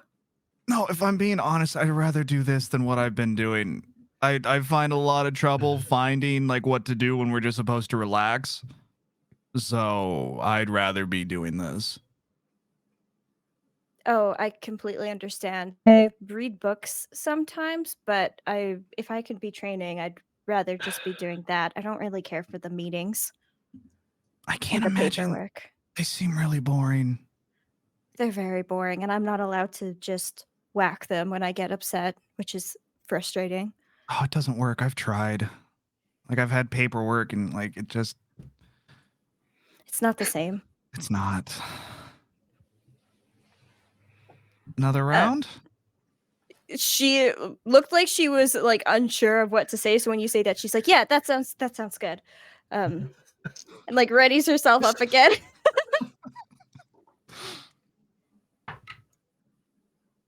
18. 24. So you both get a hit in. You both hit each other. So I think it's one of those moments of I don't know how fighting works. Like you think you have her in like a it's one of those things where it's like, aha, I got you, but she's also like, aha, but I have you here. Like one of you has a blade here, one of you has a blade down there or something. And she laughs and she's just like, you almost had me that time. Almost. I'm pretty sure you've gotten me every time. Well, I'm not gonna lie, that's really cool. Most people can't have that. Like they don't get that opportunity on me. it's a treat to find somebody that you don't have to be careful with. Oh my god, you're so cool. Oh. And I think we get like just a panning shot of the two of them like sparring and like occasionally getting hits on each other and like occasionally like blushing and like as it goes along. She clearly relaxes a lot, and you learn pretty quickly that she actually has like a pretty decent sense of humor when she's not dealing with two politicians in a tent. And I don't know, does Fel like find himself like relaxing and getting more comfortable? Probably actually like yeah, like even more so than when he is with Meep.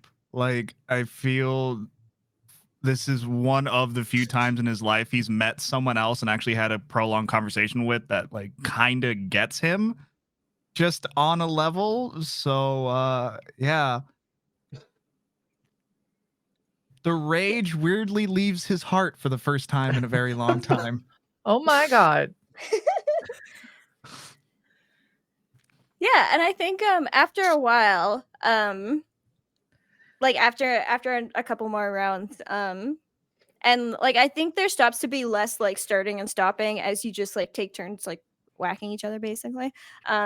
But eventually like she turns and she sees one of the assistants like from the tent standing like near the entrance waiting for her to signal that she has to go for another meeting.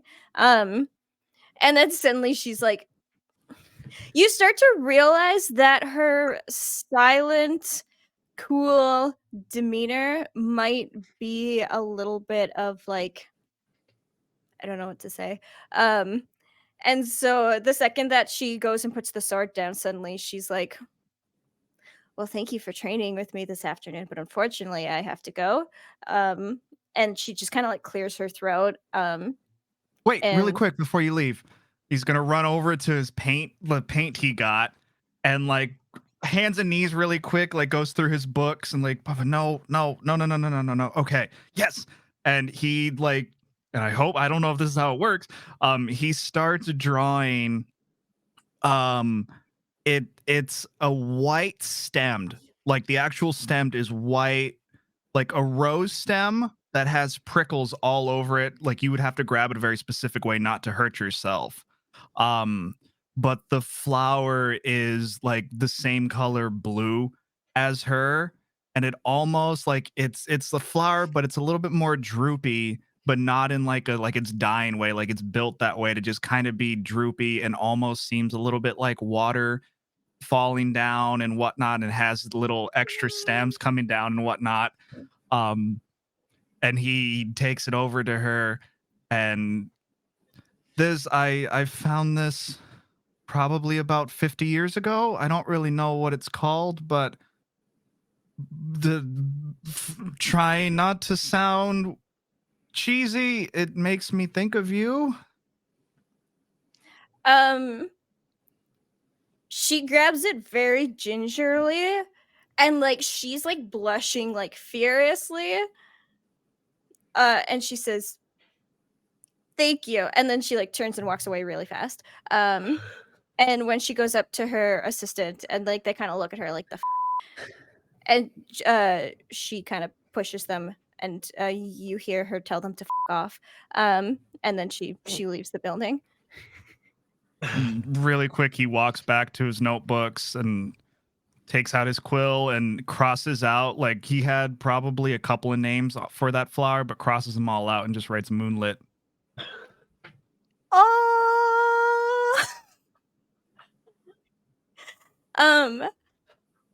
And that's where we're gonna take our second break so that we can all go cry. My heart. So I just saw in chat hideously cute says I want to draw this interaction so bad. If anybody decides to, I just need it to be known that Moonlit is buff. She's very buff, and that is important to me. If she's drawn, she needs to be buff. Yeah, she's got brains. Boof. Thank you. Boof. Yeah, we're gonna take another 5-minute break. Hello, welcome back, everybody, for more ghost facts with Del and Concho. Concho, would you like to share with the class what you just shared with me? No. Okay, peep the closed captions if you want to know. You gotta be fast. Yeah, you gotta be fast. The f are we doing? Welcome back. I hope you all had a good break. And we go into hour 3 of Into the Darkness. So we just we're basically doing some downtime before our adventurers go on a quest to find a wizard.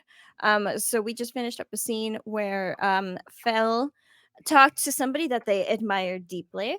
And we also got to see Meep give a Goliath a tattoo. Dragomir went digging for some scrolls and found some interesting things. And Illyria talked with a Tabaxi cleric, and then they played some music together and had a nice chat, and had a moment of peace and serenity in the face of a lot of. So, just to go around, Dragomir, was there anything else you wanted to do before meeting up with the group again? We're going to see the wizard.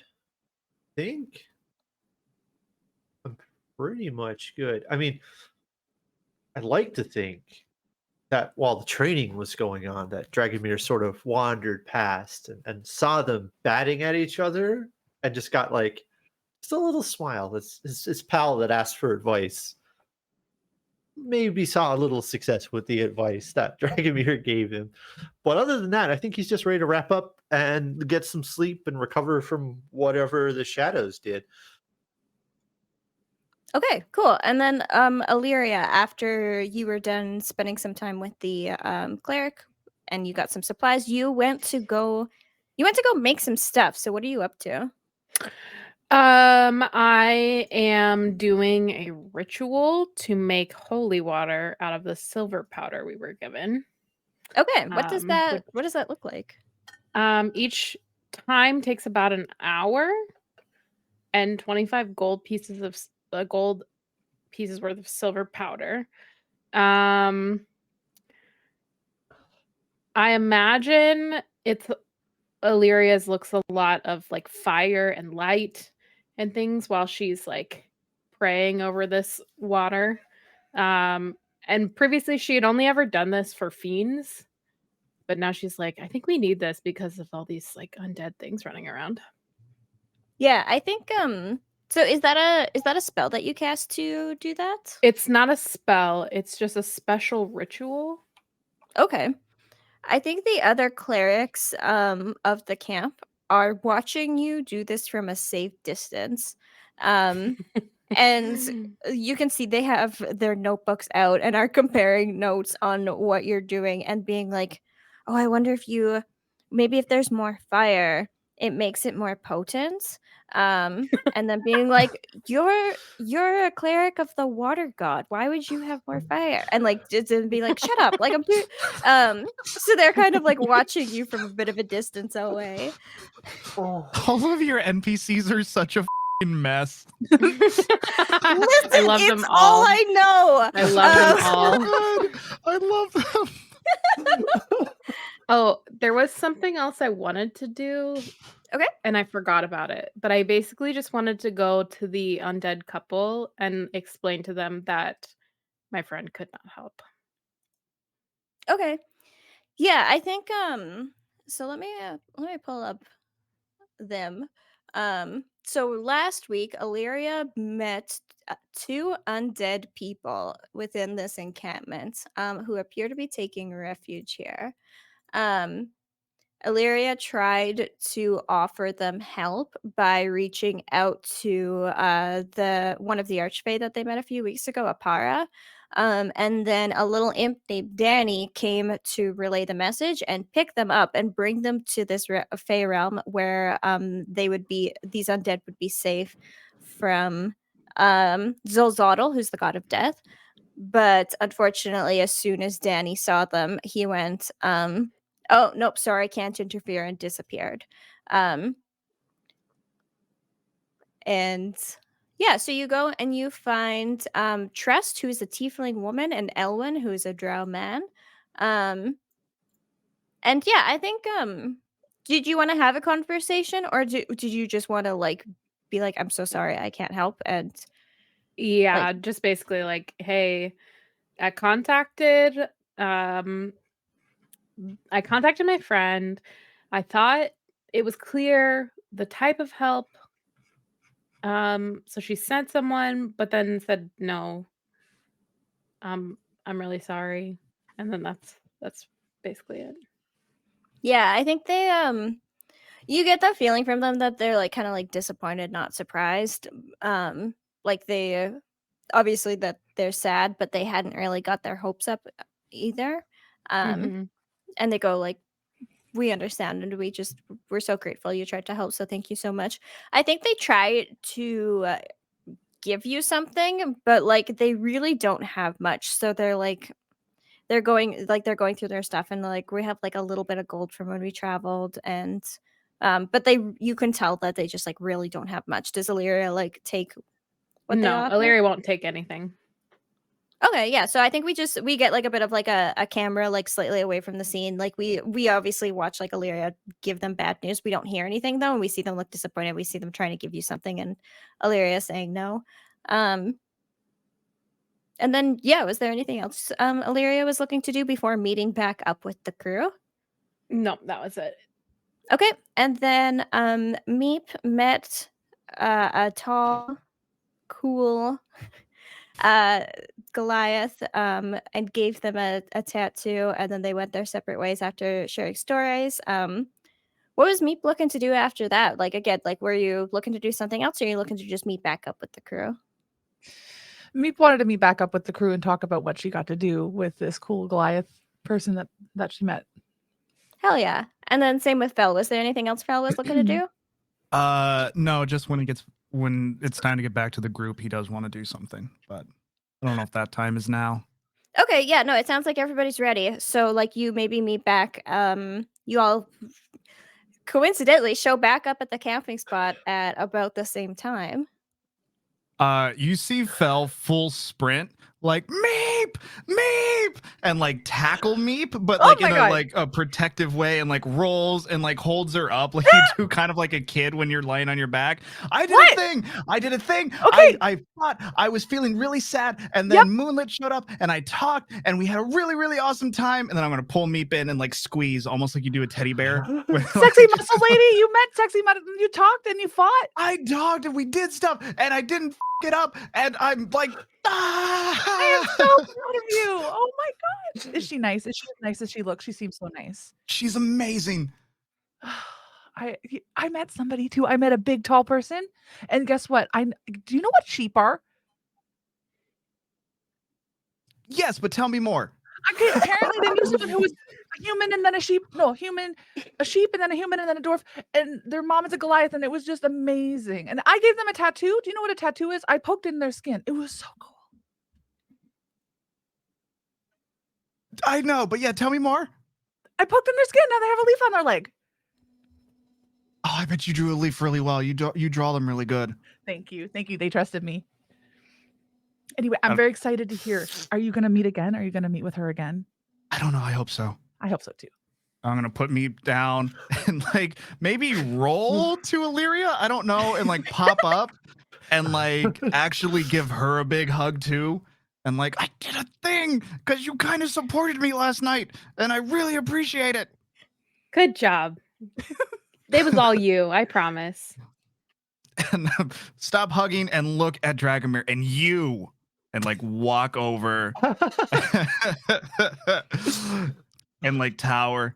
I didn't do anything that you said to do, but I still appreciate you. And big ol' hug too. Oh. I look back and I say, didn't I tell you to do a strength challenge? Weren't you doing a little bit of fighting? You did. You're so You did. smart. And I think at that point, Dragonbear just sort of gets out his lute, and you just hear him like strumming along and writing the tale of the two blue giants that fell in love. But like he's not mentioning names or like he's saying giants, for example, not like a Furbolg and a Jinoshi, and just sort of like mumbling through the words and trying to make a song work because he doesn't know what it is yet. He's writing it as he goes. How long does Fell's giddiness last? And how does everybody else react to it? I mirror the giddiness. Meep is mirroring it.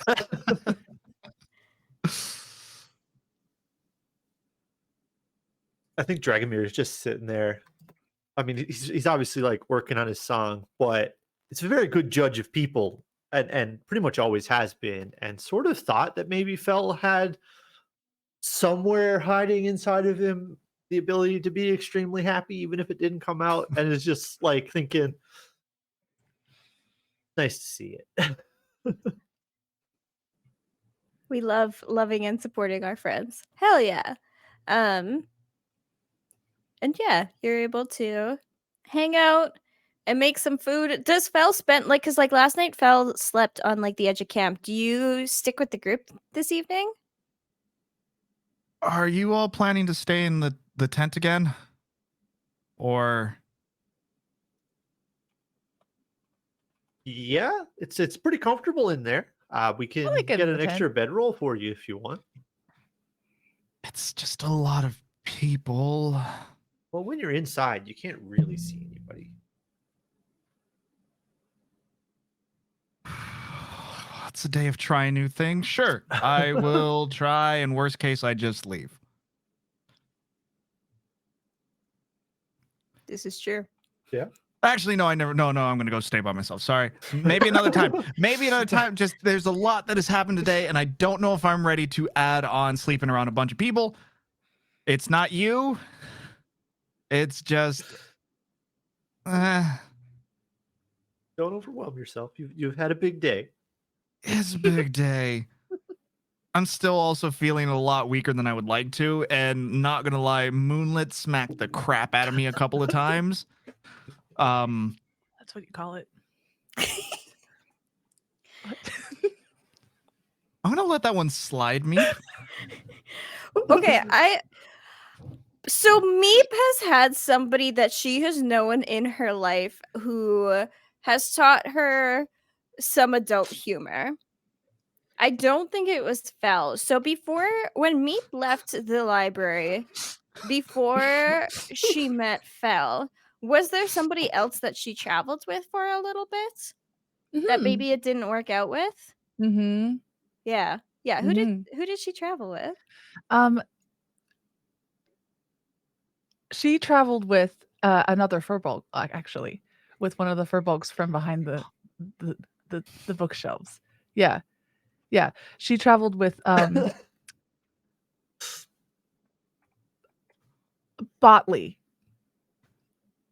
Botley. Okay. Mm. Was Botley also just out of clarification to find out what a furbolg is to me? Was Botley blue? Did they have like a pink nose and floppy cow ears, or Yeah, floppy cow ears, and Botley was more purple than blue, though. oh, Yeah, okay. and Botley had longer fur. Okay, and then obviously it didn't work out. What happened to Botley? Botley was inappropriate and couldn't respect boundaries. Well, I'm very proud of Bam. Meep for recognizing that and being like, no, I don't want to travel with you. Thank you. But clearly some of the humor that Meep learned from Botley. Stuck. Oh, for sure. Botley was hilarious. Botley was one of the funniest people that Meep has ever met, but Botley had some boundaries issues, and Meep just wasn't for it. So, yeah. Well, I'm proud of Meep, and I'm happy that she's found some friends that respect your boundaries. Thank you. Me too. So we come back to the campfire. And eventually Fella's just like, no, can't do it, and goes and sits by themselves. Was there anything anyone else would like to do before the evening is over and you go to sleep?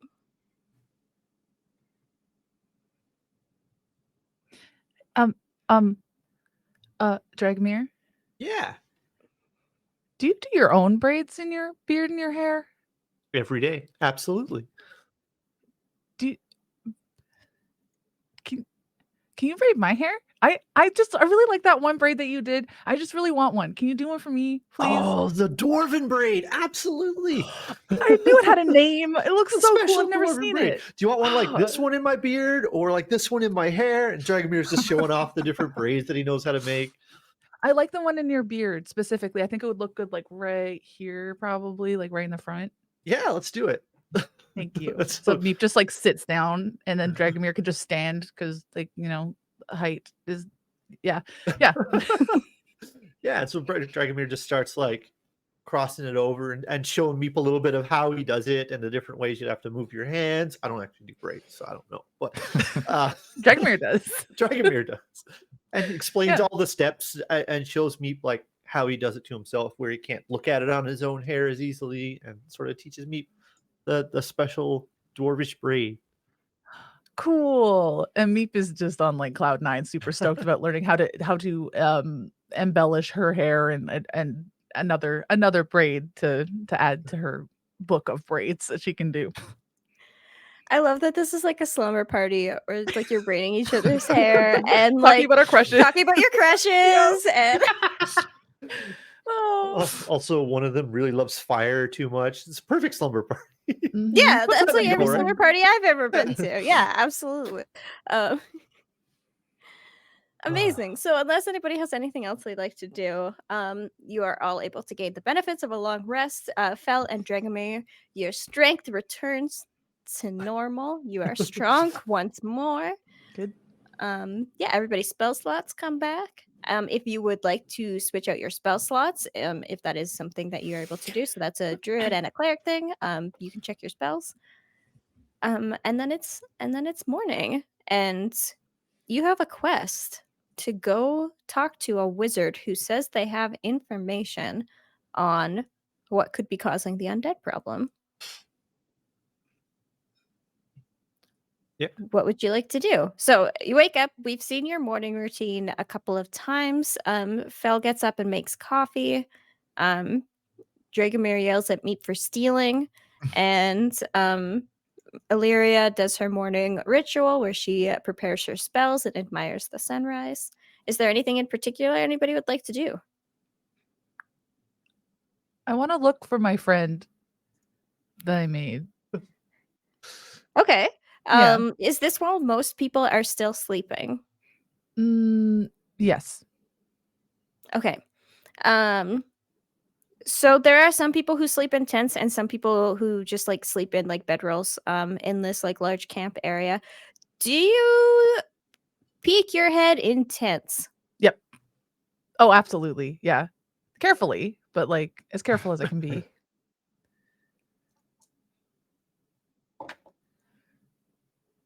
Yep. Meep sees a couple of things that she's never read about in books, but other than that, it's a pretty like a oh sorry, and there's like a couple people who are like trancing or meditating, and then again there's anyways. That's what Bali was talking about. Gotcha. Yeah, so Meep learns something. Will you roll an investigation check for me? Yes. Investigation.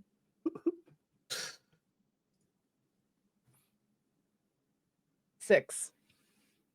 Okay, so you see a lot of people. You get yelled at by a couple of people. I'm used to it. So occasionally you have to run a little bit. But you don't find your friend. Oh, okay. So I just kind of like walk back to the group with my head down.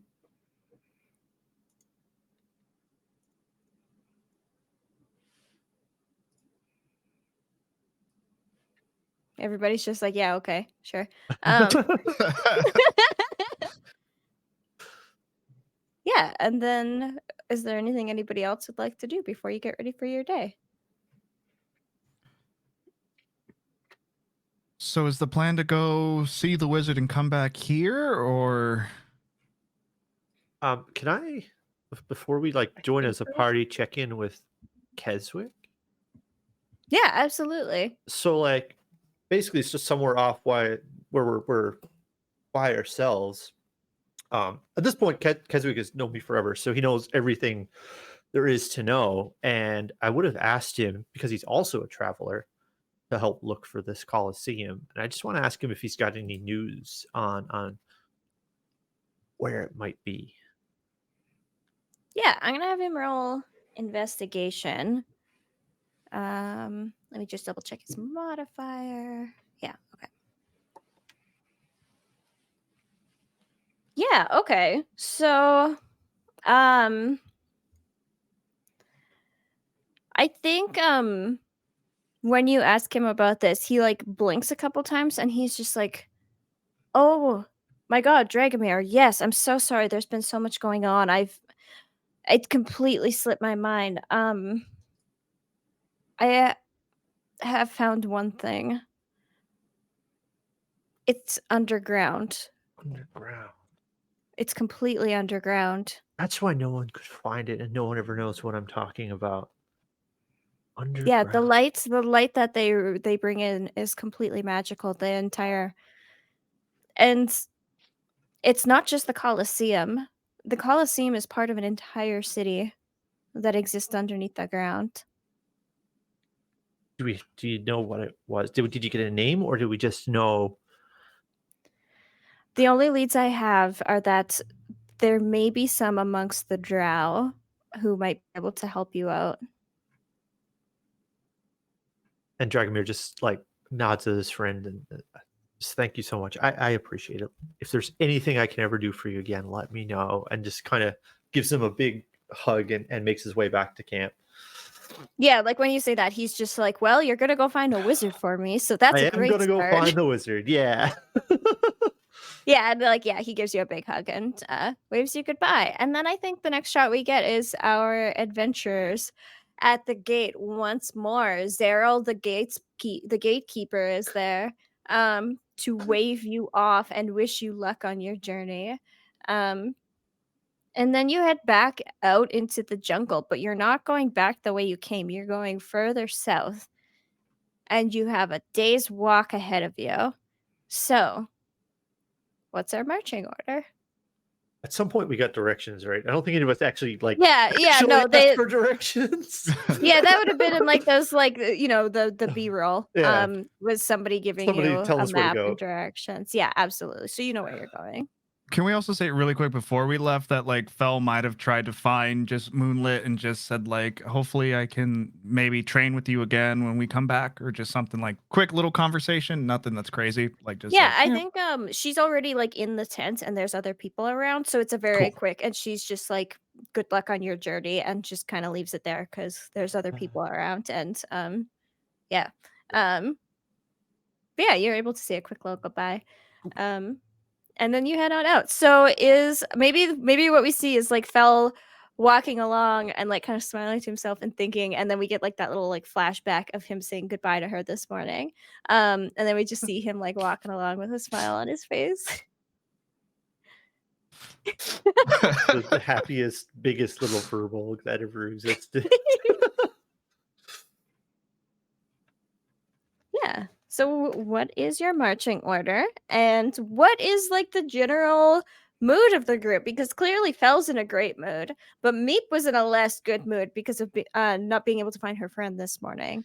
And then how are Illyrian? Like, yeah, what's the vibe?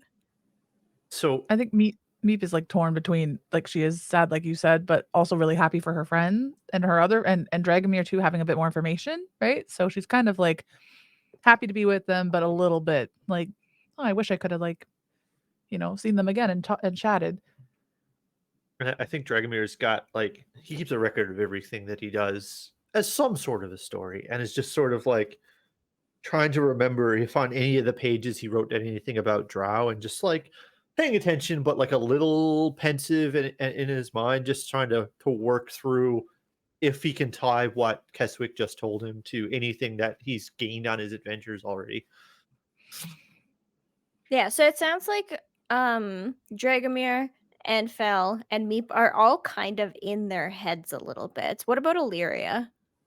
Illyria is also in her head, thinking about where she might find a true follower of fate, or any follower of fate at all. That's fair. So if Illyria would like to make a religion check on that, and then if Sure. Dragomir would like to make a history check on what he would know about the Drow. Yeah. Yes. These are in alphabetical order. Why am I at the bottom? So Illyria got a 2 and Dragomir got an 18. So Illyria, you are thinking about a true follower of fate and what that could possibly mean. Mhm. And even though it was kind of maybe a little bit hinted that like Duran kind of said, like, like true follower of fate, you're like, well, wouldn't that be like a cleric or a paladin? Because they're clearly like chosen by fate. So that's all you can really Obviously. think of. Yeah, obviously. That's the only thing that really comes to mind for you with a 2. Okay. Dragomir with an 18. So dwarves are very underground creatures, especially where you're from. Not in all parts of the world. In some places there are like hill dwarves. But from where you are from specifically is very underground. Drow are also very underground. Their kingdom is in a different space in the world, where Gamaltureg, which is the continent of the dwarves, is like basically Antarctica compared to our real world. Whereas Javaria is where it is rumored that you can enter the Drought Kingdom, which, if we were again comparing this to a real world map, it would kind of be like where Russia is, except it's a massive desert. So different parts of the world, quite far away, but they are both underground. Even though Dragomir, again, they're both from underground, so you know more than you would expect. You know that most drow stay underground. You know that most drow don't like to be in places where there's sunlight because they have sunlight sensitivity and it causes them problems, which is a huge reason why they're underground. you know that most people in the world don't know this, but the drow and the dwarves actually get along okay.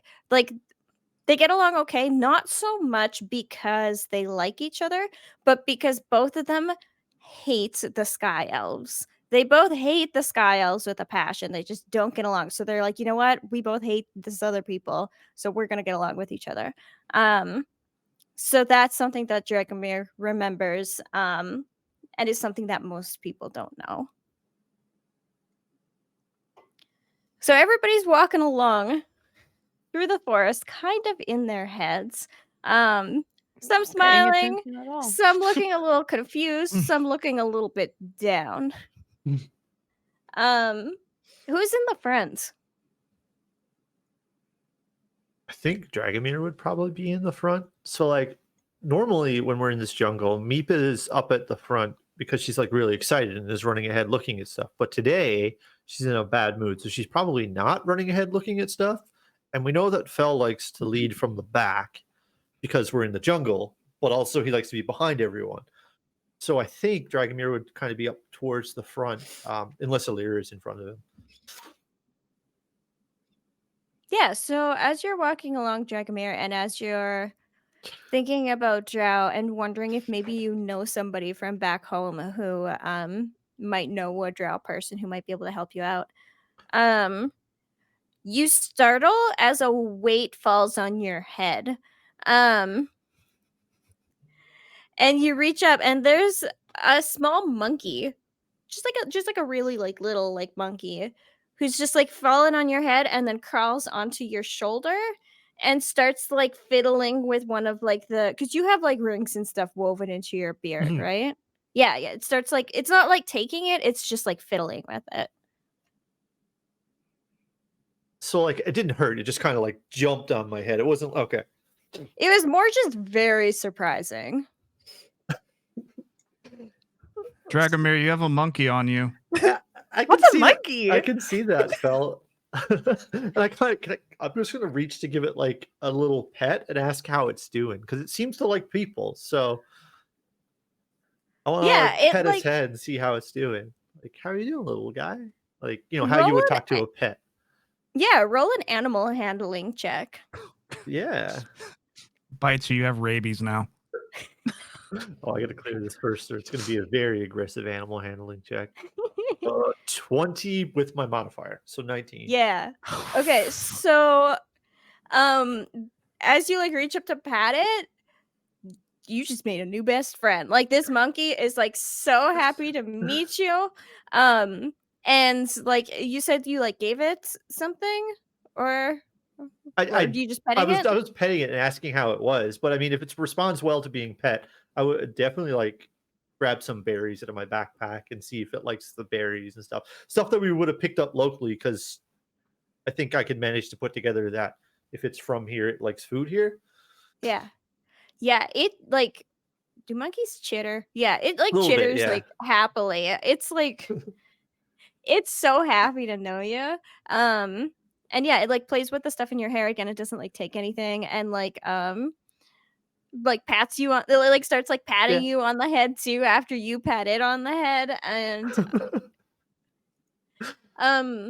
then after a couple of minutes, it jumps off and you see it like jump onto a tree and like go back up into the tree and disappear. That's too bad. What was that? That was a little monkey. I think they're probably used to people from the camp. I've seen monkeys before, but they don't usually like. They're not as friendly as that always. Anyway. Yeah, you fully bonded with that Yeah. thing. Like that was that was a cool little dude. Wait, Dragomir, you have all your stuff still, right? Yeah. It's all here. I was keeping an Okay. eye on him. Why do you think it's a trained monkey here to steal his stuff? they do that. Maybe? I don't know. We've seen Meep like shiny things, so maybe the monkey saw something shiny and wanted to take it. So Can't blame him. I've seen the thieving monkeys. They usually have like a mark on them so that people know it's their monkey, and they're usually like in the town, not like out here just sort of randomly in the jungle. Unless you've seen some people around that are trying to steal trinkets off of travelers. But yeah, I have all my stuff. You're not. Can we like? I guess the monkey's just gone, right? Yeah, so after the monkey disappears, and as you stop talking, I think it's Meep and Fel who notice first, just because they're the most attuned with nature, that the animal sounds have disappeared. There are no birds. There's no rustling. All of the animal sounds that had been throughout the forest go very, very quiet in a way that is Can I unnatural. do the speak with animals? Can I cast speak with animals and like just holler out to see if the monkey comes back or if like anybody? Yeah, absolutely. So let's just pull up Speak with Animals so I can take a quick look. Just to make sure that I understand the spell. So Speak with Animals. It's level 2 spell, I think. First level divination. Oh, So gotcha. you for 10 minutes, you gain the ability to comprehend and verbally communicate with beasts for the duration. The knowledge and awareness of many beasts is limited by their intelligence, but at minimum, beasts can give you information about nearby locations and monsters, including whatever they can perceive or have perceived. Okay. So as you cast the spell and call out, so this is totally up to you. When you cast the spell and speak, do you still say like what's going on and that's what everybody hears you say, or do you sound like you're making animal noises? Oh, I definitely sound like I'm making animal noises. Yeah. Oh, Like hoo hoo. Yeah. that's it. Yeah. Yeah, so Loudly. Meep waves her hands and says an incantation and then starts going hoot very loudly into this very quiet forest. And Meep, basically what you hear back, but only you hear back, is shh. Don't tell me to shh, first of all, is what she yells out. Yeah, she turns to the rest of them and says that we're being shushed. By what? By what? I have what no did you just idea. do? I'm talking to the animals. Dragonbear, I'm talking to the animals. And they shushed us. Should we run? Maybe we should be quiet then. You're just gonna let them tell us what to do. I mean, I don't hear anything else. Maybe there's like a monster nearby. There's nothing else coming from the animals, just shh. That's it. Yeah, they said one shh and then they went silent again. Okay. I listened to Illyria because I respect Illyria and I just kind of like shut up. Like I just shut up. Can everybody make a stealth check? Disadvantage because Ooh. I have scale mail. Oh. Thick. Oh, 15. That's good. Okay. that's an 8. Very good. 9 is the lower roll. 15. Oh, 15 nope. too. It rolled twice, but there was a 15. Oh, wait. That's me. I rolled 4. Never mind. And also, I rolled a 1. It's +3. Oh. I'm very loud, apparently. Okay.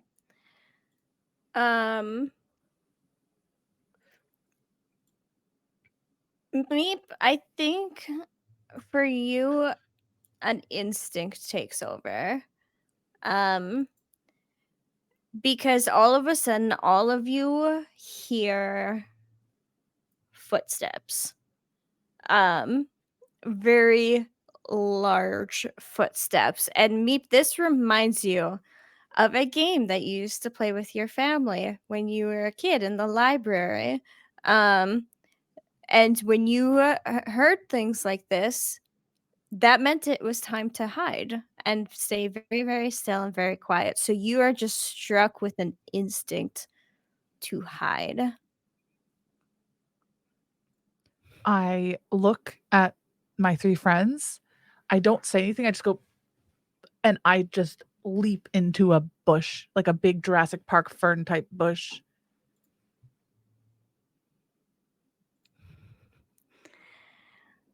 And everybody stays very, very still for a couple of minutes. And we don't see anything, we just hear footsteps. We hear the cracking of like branches snapping underneath as it moves along. And we also hear it sounds like it's dragging its feet across like the leaves of the forest. And you all stay very, very still for a few moments. Was there anything anybody wanted to do in this span of time other than stay still and quiet? Yes, I want to put my hand out and go to my friends. Can I hidden step?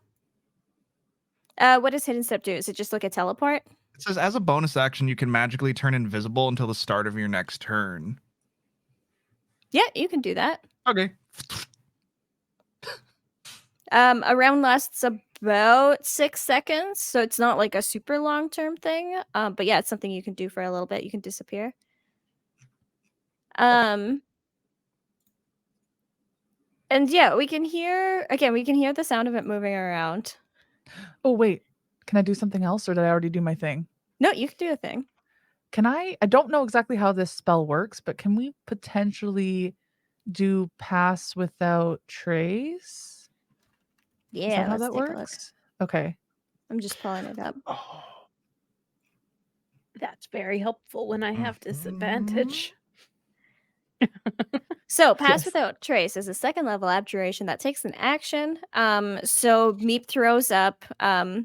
You pull out like from a little like pouch that you have with spells components. You pulled out ashes from a burned leaf of mistletoe. So you just like throw some little ashes in the air, and the ashes disappear in like a little bit of green magic, and it's like a veil is drawn over you and your 3 friends. We can still see you, but you blend in a lot more with the bushes. So all of you now have a +10 to dexterity and stealth checks and cannot be tracked except by magical means.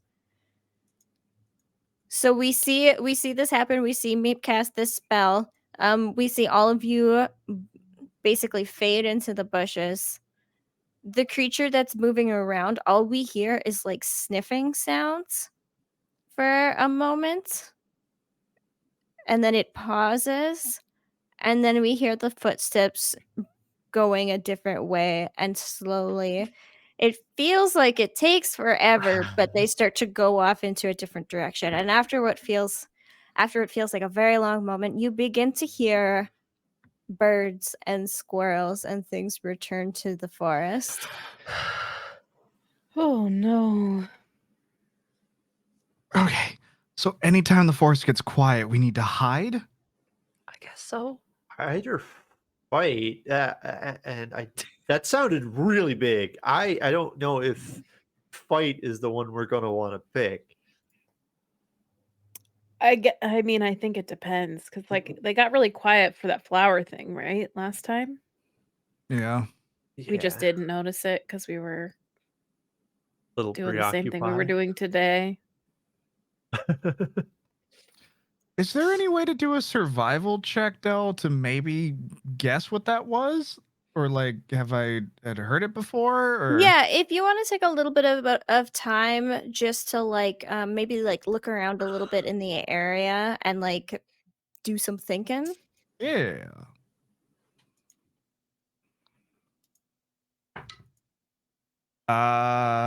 Is that a 19?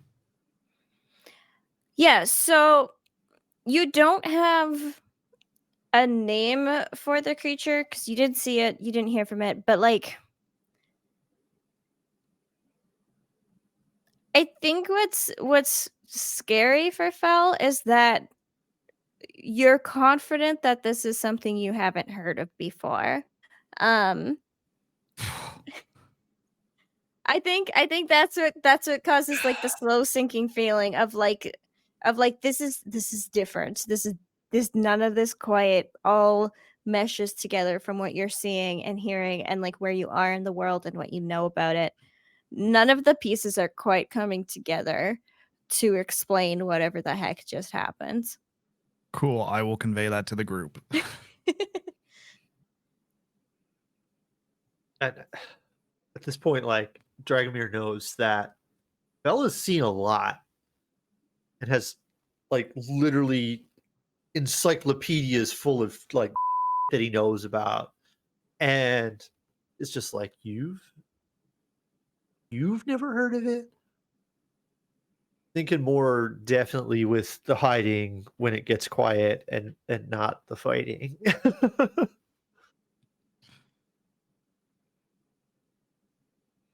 And then the monkey shows up again and crawls onto Dragonbear's shoulder, Hey. and starts patting his head. I'm just gonna take out another berry and give to the monkey. That's like my new best friend monkey. I mean, I'm good to keep to the tower, to the top, to the wizard. We're off to see the wizard. We're off to see the wizard. Monkey, if you can thumbs up or thumbs down, yes or no, are you our friend? The monkey flips you off. Perfect. Yeah, that might be. Best friends. I think we've like demolished any walls that we've had in this relationship, so I think they're pretty good.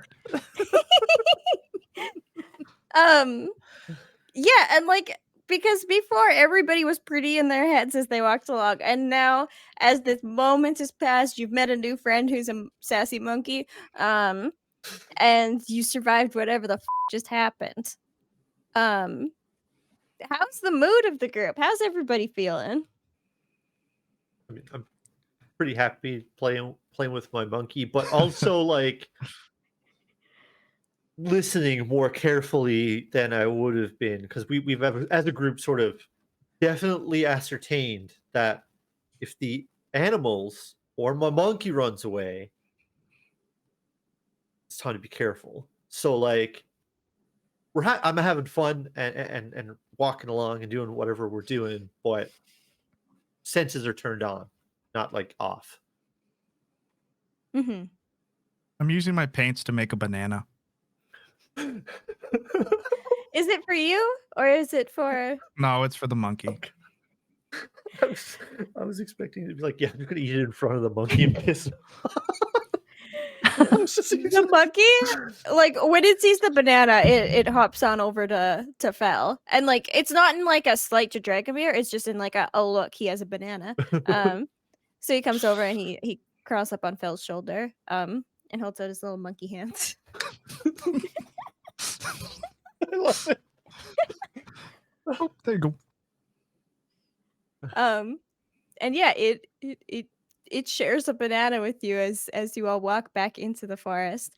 And I think we get a shot of like looking at the path that you all are taking, and we see each of you disappear into the shadows of the forest. And then the camera just stays there for a second, and then after a moment, after you've all disappeared just in the forest in the darkness, we see a set of green eyeballs blink, and then we're gonna take our last break, and then we're gonna go into the final hour of Into the Darkness episode 4. Your friend can suck it, Meep. Oh my god. Mm-mm. What? My friend? Mm-mm. What? I think this is more Concho saying that than Fel. Yeah, no, this isn't in character. This is just straight up. No, your friend can suck it. Nope. It's a different shade of green. It's not. No, different shade of green. Okay. We were in the same They're brain not space, the- Concho. We were in the same brain space, 100%. I was like, this is Meep's new friend. It's coming to kill us. It didn't What even the- cross my mind. I'm not even Oh, joking. green I eyes forgot I gave instantly? him I green was eyes. like, No, oh. unrelated. This isn't. Okay. Just to clarify before anybody Oh. gets suspicious. Well, I guess it's too late for that. But yeah, we're gonna take a quick 5-minute break. Yeah. Welcome back, everybody. I hope you all had a great break. I'm just depressed because Concha didn't say anything weird, and now I'm like, what the hell? I hope you all had a lovely break. We had a drink and a stretch and a food, maybe. I don't know. And we are going into the last hour of episode 4 of Into the Darkness. Thank you all again so much for being here. We appreciate you spending your Saturday evening here with us. I hope you're all having a great time because we sure as hell are. Well, I sure as hell am. So our adventurers are off to see the wizard. They played a little bit of hide and seek on the way there, and they made friends with a monkey. And that's the only thing important that happened on the way here. The reason that they're going to go see this wizard is because this nearby stronghold, as well as most of this continent, is struggling with an issue of monsters problem, as well as now recently there's been a little bit of an undead problem, which is strange because undead aren't really a thing in this world. But as they were trying to decide what to do, the town got a message that the wizard had some potential information for them and that they would like to talk. And so our adventurers were like, yeah, we could go do that. We'll go talk to the wizard. Nothing bad ever happens in a wizard's tower out in the forest surrounded by undead and potentially unknown terrifying monsters. Yeah, so we pick up with our adventurers. It's getting late in the day. It is getting to be probably like early evening. You would guess based on the directions you were given and everything, probably an hour out. The monkey is having a nap on somebody's backpack.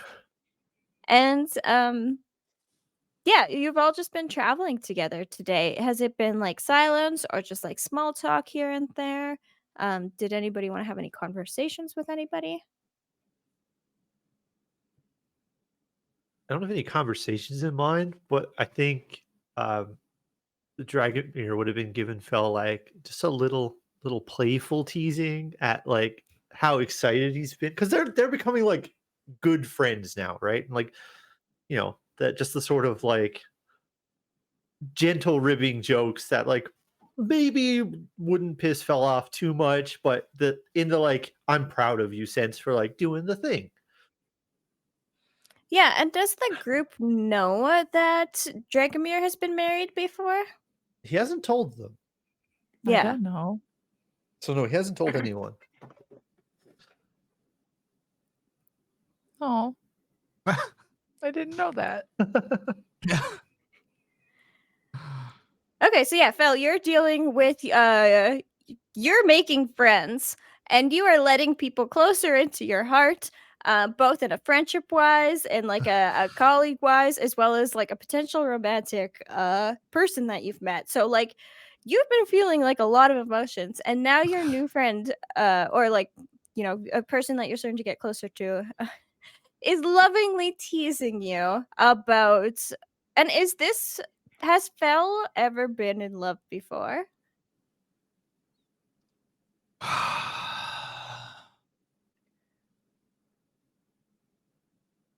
Out of like love for family, no. I think he's had more negative events while wandering the world than positive. So he's learned to just mistrust everybody because it typically means they're going to stab him in the back. Yeah. And So- because he's not the best at communicating, he probably does tend to just like outright say the wrong thing, and it just pisses people off sometimes. So yeah.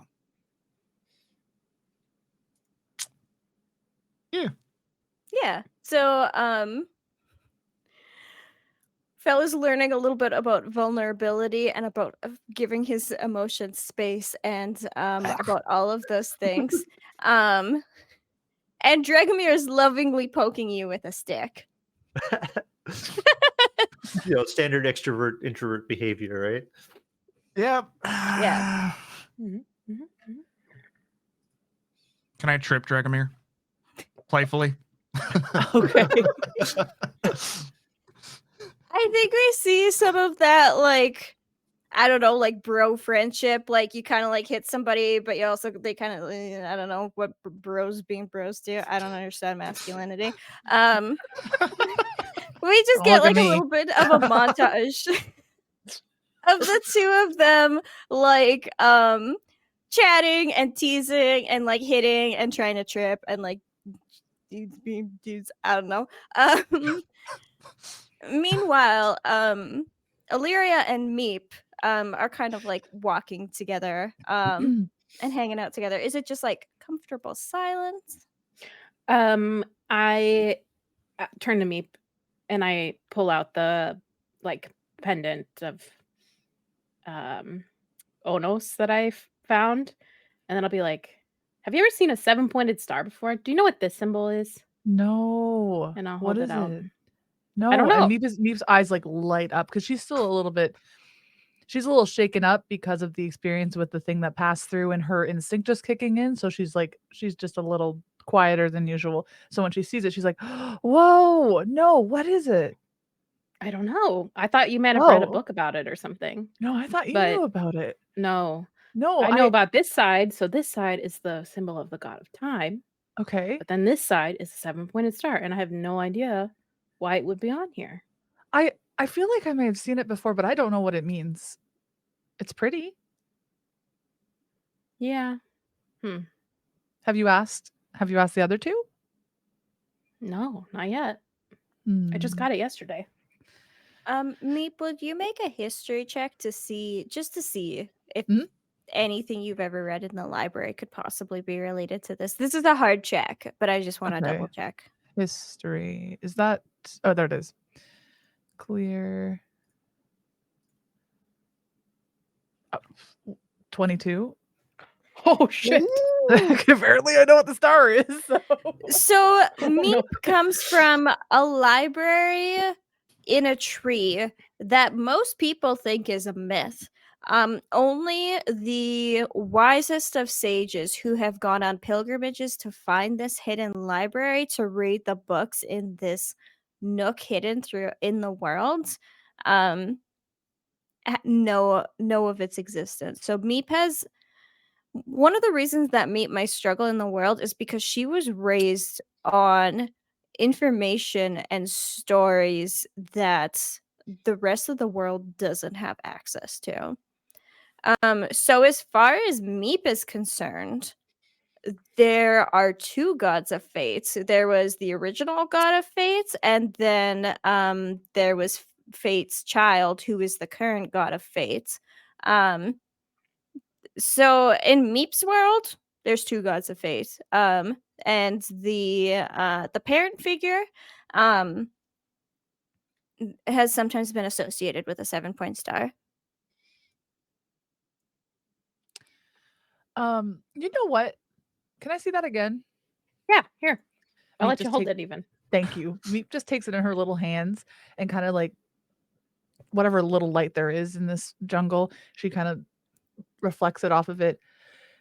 You know, the more I think about it, I'm pretty sure that this symbol is associated with you were talking about the god of fate, right? No, I Earlier. was talking about the god of time earlier. The god of time. Okay. Del, help. But I do have some information that I'm supposed to find a true follower of fate to find a follower of the god of time. Okay. So Okay. what Yep. Meep would know is that Quimhenna is like the god of fate that like the world knows about, but Mhm. there's also just Fate's parent who's just called Fate. Like they don't have like a name. There's Fate, and then Okay. there's Fate's child, Quimhenna. Okay. And then Fate is associated with the 7-point star. Okay. So you know about Quinhenna, right? Mm-hmm. Okay. And you Yep. know about Finding a follower of them. Yeah, yeah. You know about their parent, right? No. What parent? Oh, okay. They have there's a parental figure and called Fate. I thought they were fate. No. That's their child. Oh. So what I've seen this on specific pages about the god of fate. The parental figure of the god of fate. Wait. Are there temples to this fate? Not to this one. No. Who else would know about this fate?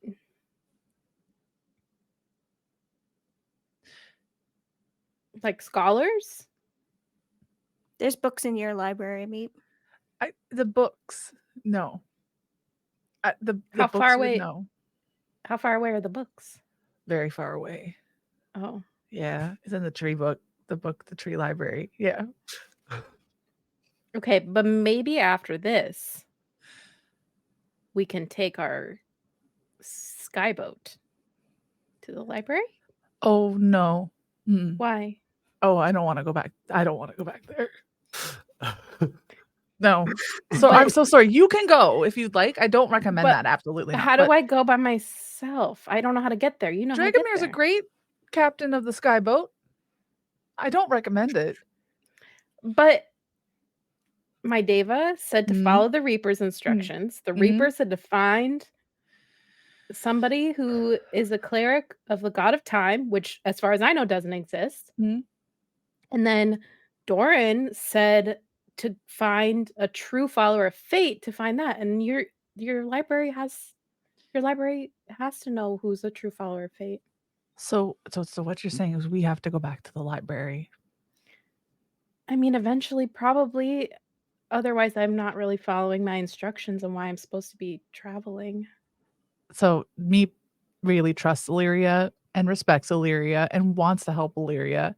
So Meep kind of looks down a little bit at her feet and looks back up at Illyria and says, I think we can go back to the library. I'm going to tell you right now, though, it's not going to be fun for me. It's not going to be a good experience, but I have all three of you. As long as you're willing to protect me, help me, I'm okay. We can go back. It's fine. Okay.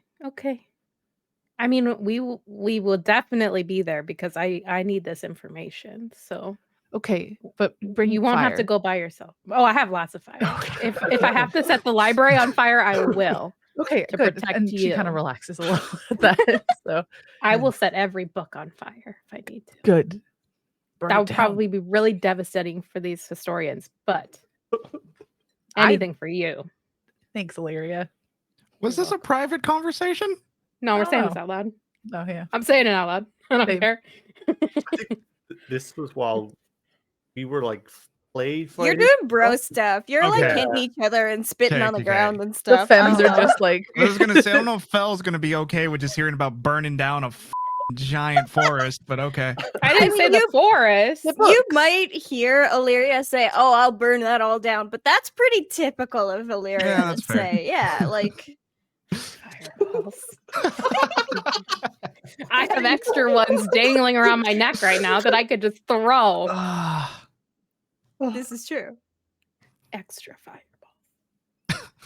Goodness so gracious. Meep is a little shaken up. Is like the idea of going back to where she's like so strongly, like she's worked so hard to leave, and like now it's all leading back to where she's come from. So she's shaken up, but she is confident in her group's abilities and confident that they'll protect her and do what they need to do. So she's not too concerned. Maybe they'll want to make stories of your travels into books. Really, you think so?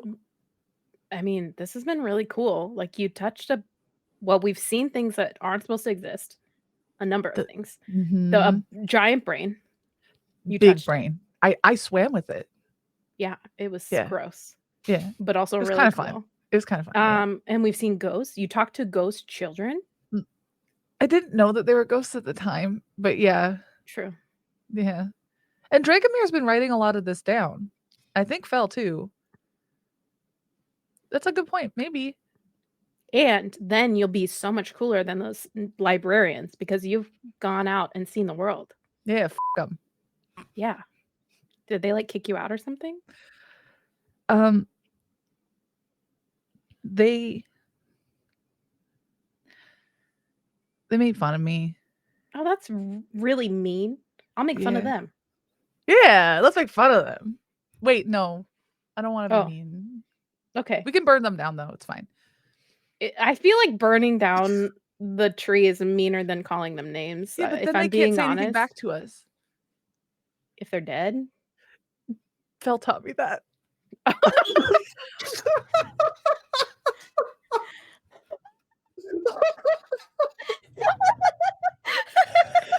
No.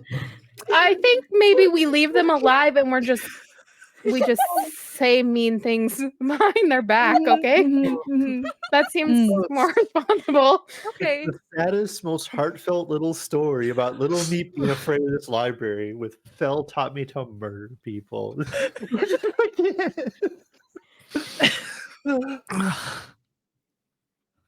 Okay. So does this conversation leave Meep feeling like, because she's had encouragement from her friends, that it'll be okay, that they can do things, like talking about all the cool things Meep has done. Is Meep feeling inspired, like brave? At first she was not. At first she was ready to like run the other direction. But yeah, after talking about it and after like kind of lightheartedly like laughing things off a bit with Illyria, she feels inspired and brave. Brave because of the group and the power that the group has together. Yeah. The power of friendship. Oh. So as Meep is feeling brave,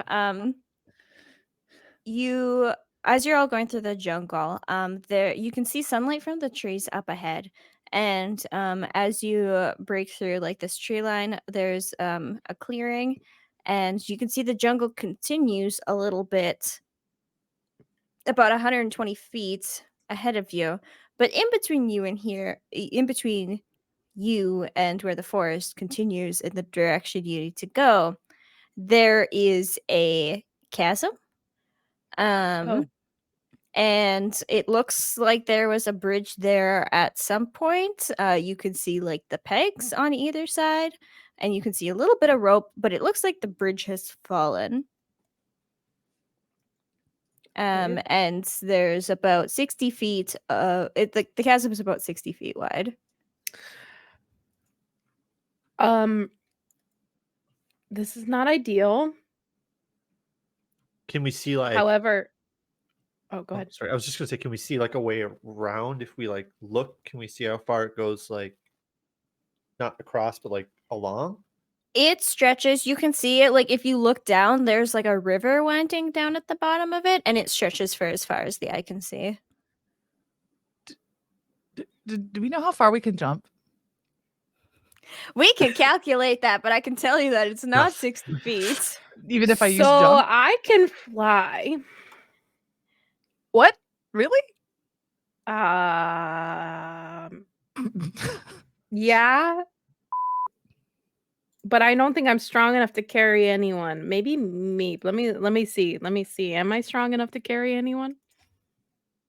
I mean, I could tightrope Maybe walk me. across if you tie some rope I onto the can other fly side and for tie me. something. Yeah, I have a I lot can of fly rope in my fly backpack. across and yeah. Okay. So I can definitely tightrope Just like walk zip across. line across or something. Uh, Because I don't know if everybody is this acrobatic. I also have paint that brings everything into existence, so I don't You know can what make we a can. bridge? Can you? just paint a bridge? How do you paint a bridge across a chasm? Yeah, well, I mean, I guess we could make like a bridge, and then Paint Illyria could fly paint it step. over, and like. How heavy is it or- gonna be? Oh, that's a good point. Could you maybe hand Illyria the paint to paint a bridge while flying across? Is there a surface to paint on in the chasm? Yeah, because, like- it's just air. I guess like that's kind of how it works though. Is you just paint. It's magic. So yeah, you don't really need like a surface.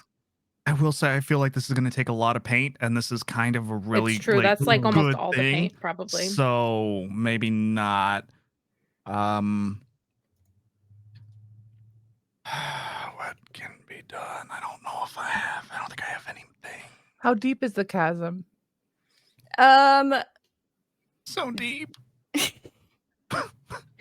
Yeah. Very deep. Okay. It's very Paints are not deep. applicable deep enough, basically. Can I throw Meep across? Can you throw her 60 feet? Oh. Shot put style. I mean, can Meep fly across? I wish. I don't think she can. She can't fly. Somebody has a broom. Oh, we do have a broom. We have a broom in flying the bag of broom. holding. We have a Oh. broom in the bag of holding. Okay. Okay. Oh. Does this broom need attunement? I think so. Uh-oh. Has, All right, has well- somebody attuned to it? I already can fly. Yeah, you sometimes. fly. Someone attunes So- to the broom, fly over it, you fly it back, and boop, boop, boop, attune, fly it over, fly it back. It's just like, right? Yeah. One more question. Can you see the bottom of the chasm? Yeah, there's a river down there. I don't know if this works or if it's a thing, but I could potentially use Wind Wall. Is that a thing? Oh wait, I don't have that one equipped. Never mind.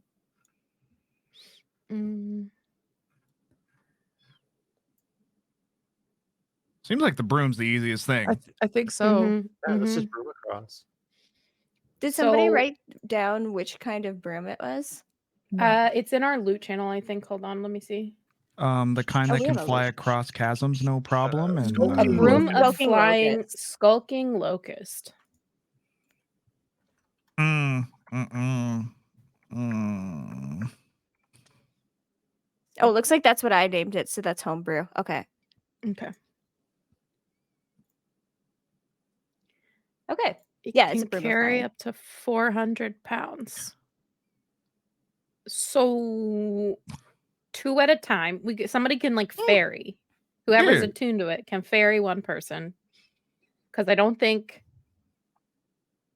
Yeah, I'm I mean, happy. what? think- Meep weighs well, like I an think- acorn, right? Like, can you carry her? Meep is Yeah, like I think 50 the only pounds. iffy is gonna be Dragonbearer and Fell together. So maybe Meep attunes to the broom. Okay. All right. So yeah, it takes an hour to attune to an item. Oh, So you do have to wait a little while All right. on the edge of the cliff.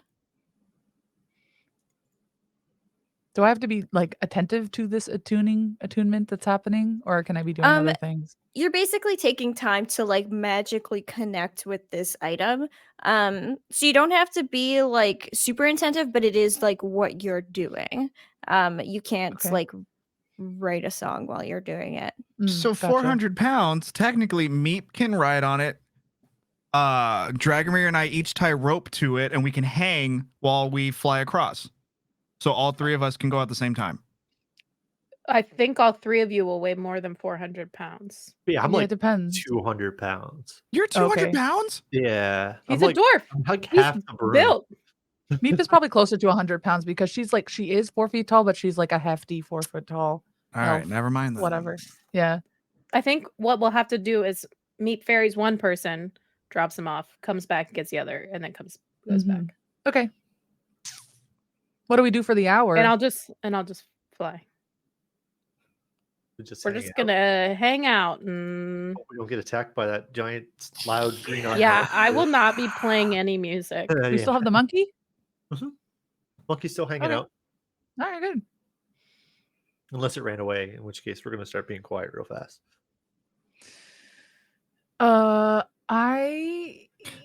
Can I ask the monkey, do you know any other way around this? Um, Can you talk to The mo- monkeys? the Yeah, monkey, I like- have the speech of beast and leaf. They can understand me perfectly. I just don't have a way to understand them, so it's kind of like Okay. I The don't monkey know. makes a banana sign with its hand.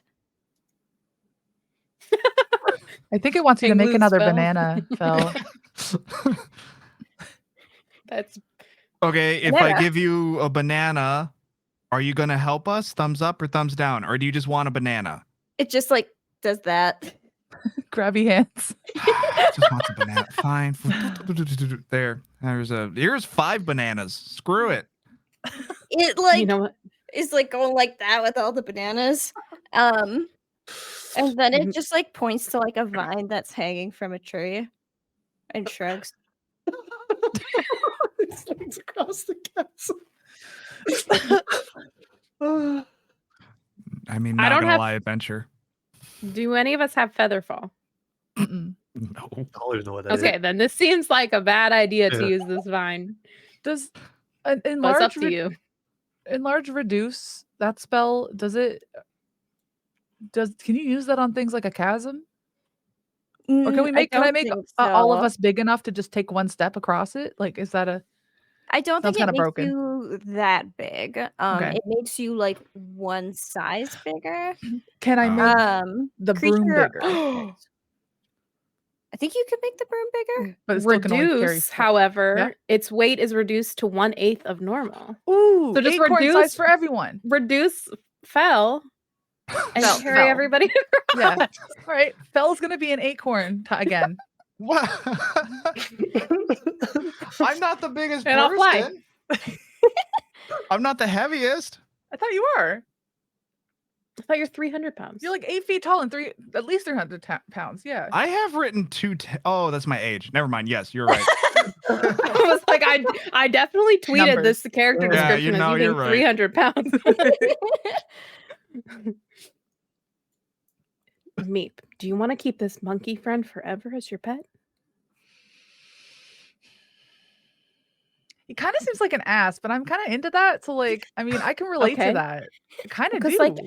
like I can prepare the spell create food and like make bananas every day. It's a lot of bananas. It's like 50 pounds of bananas. And they only last a certain amount of time. Hey, So no rotting bananas. That's good. So So they'll go away. okay, good. I look at the monkey and I go, we haven't met yet, but do you want to stay with us? Do you want to like, come over here maybe for a second? Are you casting like speak with animals? No, I just tried to talk to a monkey. I just kind of look at Meep and I go, do you remember before when you made the hooty hoo sound and you could just actually talk to animals? Yeah. You could just actually ask it to be your friend like that. Am I able to do that again? Like use that spell again? How many spell Um, slots do you have? How long does it last? Yeah.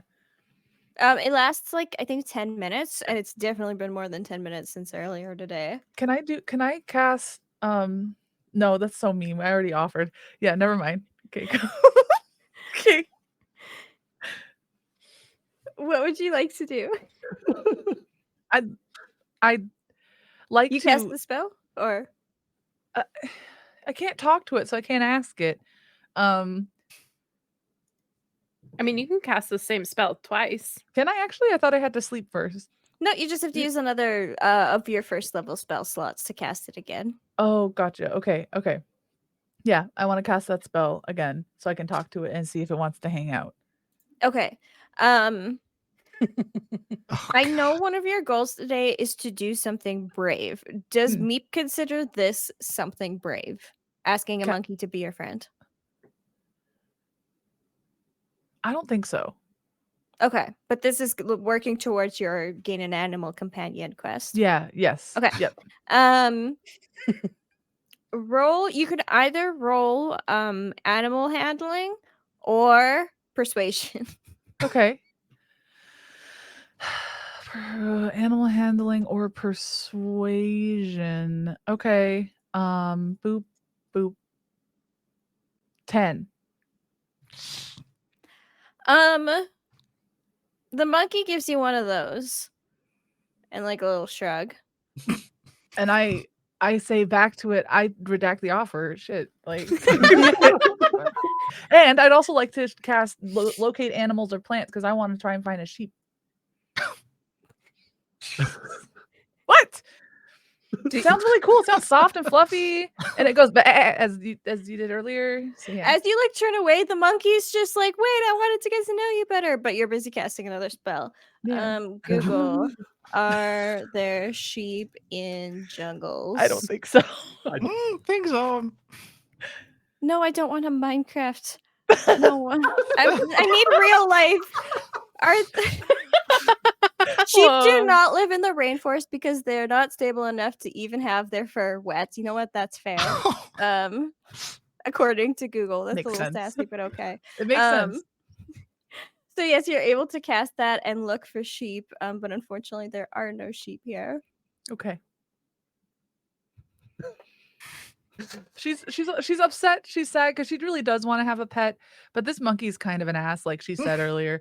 And like, while he's nice, well, it's a nice monkey. It's probably not the best traveling companion for her.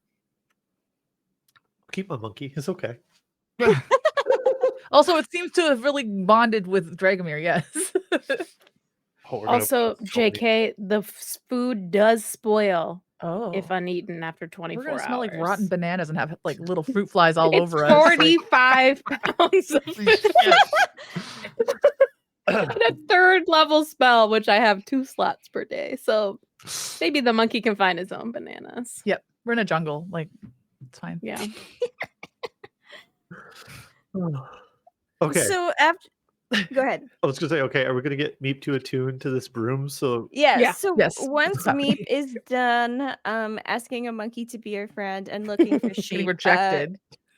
she sits down to basically like attune with this broom, which does take a little bit of time. Basically, you're like sitting there and like sharing magic and like learning about each other. It's not as intimate as I just made it sound, but anyways. So while that's going on, would any of the rest of you, is there anything you would like to do? Or just kind of hang out? Just vibing. yeah, Mm, gonna yeah, play with just bad. the monkey some more. Get some berries.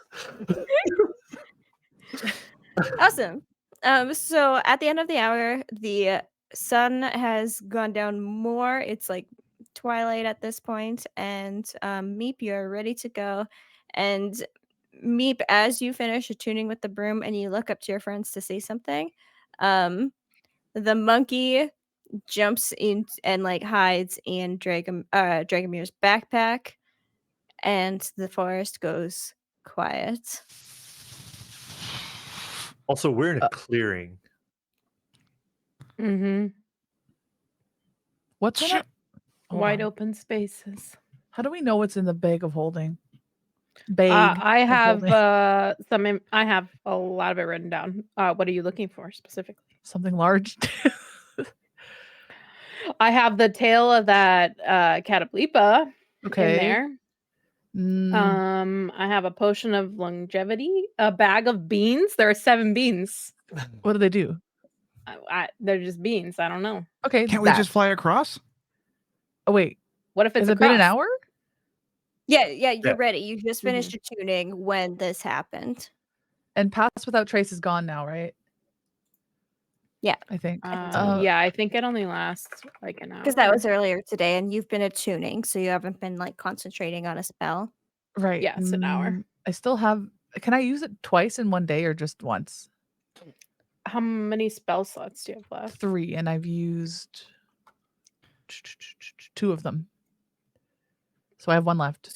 Pass So the Without Trace is question- second level, so that would be from your second level spell slots. So I I've think, used Locate Animals or Plants and Pass Without Trace so far, so I have 1 left for the day. If So you would like, with the beans, you can plant a bean in the ground and see what happens. let's do it. Come on, that sounds great. It's quiet. We just I'm dig a little just saying, hole why don't But we what if just we just fly to the reduce tower? spell and because we Yeah. make noise. Reduce and fly. Yeah, but if we're flying away, I'm could gonna look be- around and see if it's on this side or if it's across. Creatures The chasm. fly. Fell. So, okay, They could eat us in the air. everybody's getting ready to go. Everybody has like a moment to do something. Illyria is looking to see what direction it's coming from. And if it's on our side of the chasm or on the other side. Yeah. Actually, is that's a Meep- good point. Is Meep sticking a beam in the ground, or is Yes. Meep casting Pass Without? Okay, you're sticking a beam in the ground. Will you roll Yeah. a D100? A what 100? No. Oh, D100. Yes. Okay. Oh, I have to clear first. Sorry.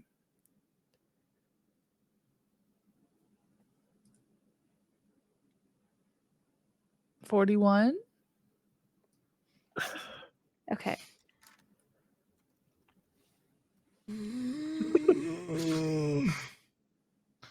So Uh-oh. I don't like that face. I don't like I I love don't your like face. I this. just don't like that expression. you put the bean in the ground and you cover it with dirt, and 6 giant mushrooms pop out of the ground and begin screaming. Oh, at- great. God. Oh, great. That's great. It's Illyria, their I distraction. scream too. you said you did the perception check, right? I will roll it. Okay, Right thank you. now. Skills. Perception. 21. 21. Okay, so yeah, it is coming from behind you. If you get to the other side of this clearing, you will be moving away from it. There are 6 screaming mushrooms all I think we need around. to go. It's time to run. It's This is a coming good from distraction. behind. Yep. I will use my Radiant Soul. Okay. And essentially like Captain Marvel transform, where her hair is like glowy, and I basically put my arms down and like kind of look up towards the heavens and then start transforming, and then 2 giant wings sprout out of my back. Yes. Yeah. Is this like a full like magical girl transformation? Oh where- yes. Yeah, like does your outfit get like Absolutely. fancier and you get glowier and your hair gets Mhm. longer and Mhm. I imagine too once you're transformed, like your hair, because you have like the ends of the tips are red, but when you're transformed, like is your hair literally like moving up and like on fire, like with Yes. the tip of your hair being fire? Mhm. Amazing, incredible. Yep. Absolutely. Is this group's first time seeing this? Yes. Yeah, so a lot happens in a few seconds. There are screaming mushrooms. Illyria looks cool as is also on fire with massive wings and with a whole transformation. Meep is hopping on a broom, question mark. Are you casting reduce on Fel? Reduce on Fel and oh wait. Oh no, we're using reduce on Fel and pass without trace as well. Can I do that? Let me see No, if they're both concentration. second level. Oh, they're both second level, and they might also be You have- concentration. Because I have 2 spell slots left or for the day in level 2. But I don't know Yeah, if I and can use them let's at the same I thought you had time. one reduce left. concentration. If I use the enhanced reduce, I have 1 left. And pass without trace. Because I don't think I've done that yet. I think they're both concentration They're both spells. concentration, so you can only do one. Okay, then yeah, we're gonna make Fel little and we're just gonna hightail it out of there, do our best to not be seen. My Okay, wings so- last 1 minute. For Amazing. clarification. So we see Illyria run and like jump off the cliff, and then like her wings like go out and like get like the whoosh, and then she starts like soaring across the canyon. We see Fel shrink down and get smaller, and Meep jump on the broom and be like, come on, and Dragomir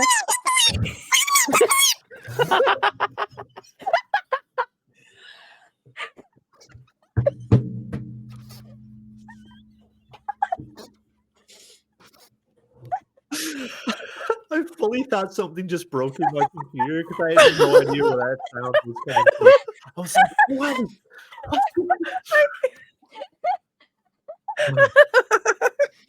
Oh my god. is shrieking at the top of his lungs. Dragomir, they hop on the broom. And Meep, this is your first time doing this, so you like get on the broom and you kick off the ground, and like the 3 of you go like flying into the air, and you're like feet are like sticking out as you're like, oh my god, and then you just like lean forward and like shoot forward. There's like a burst of like leaves behind you as you move forward across the canyon. All 4 of you go flying across the canyon in different ways. And I think all we see as you all go flying is we see a massive shadow of something horrifying, and we hear like a deep like roar and screaming that drowns out the shrieking mushrooms, and we just see all of you go flying across and disappear into the tree brush on the other side of the canyon. And that's where we're gonna end this week's Are you session. You're shitting me. Sorry, Halfway- everybody's eardrums. That was incredible. We're halfway across the chasm. No, we're in the You're forest. across the chasm. You disappear into the Okay. forest. On the other side, we just see all of you go like hurling into the tree line on the other side in the jungle. How big is Fell right now, though? Like, He's closer to your size. okay, so he's not like pocket-sized Fell. No. Oh, I'm not He's that. like- Okay, hold on. Sorry, let me okay. hold on. Okay, we gotta go over here. That's probably closer, don't you think? Yeah. Yeah, it's probably a little bit closer. And I think the last thing we hear is Fell shrieking as you go flying into the forest.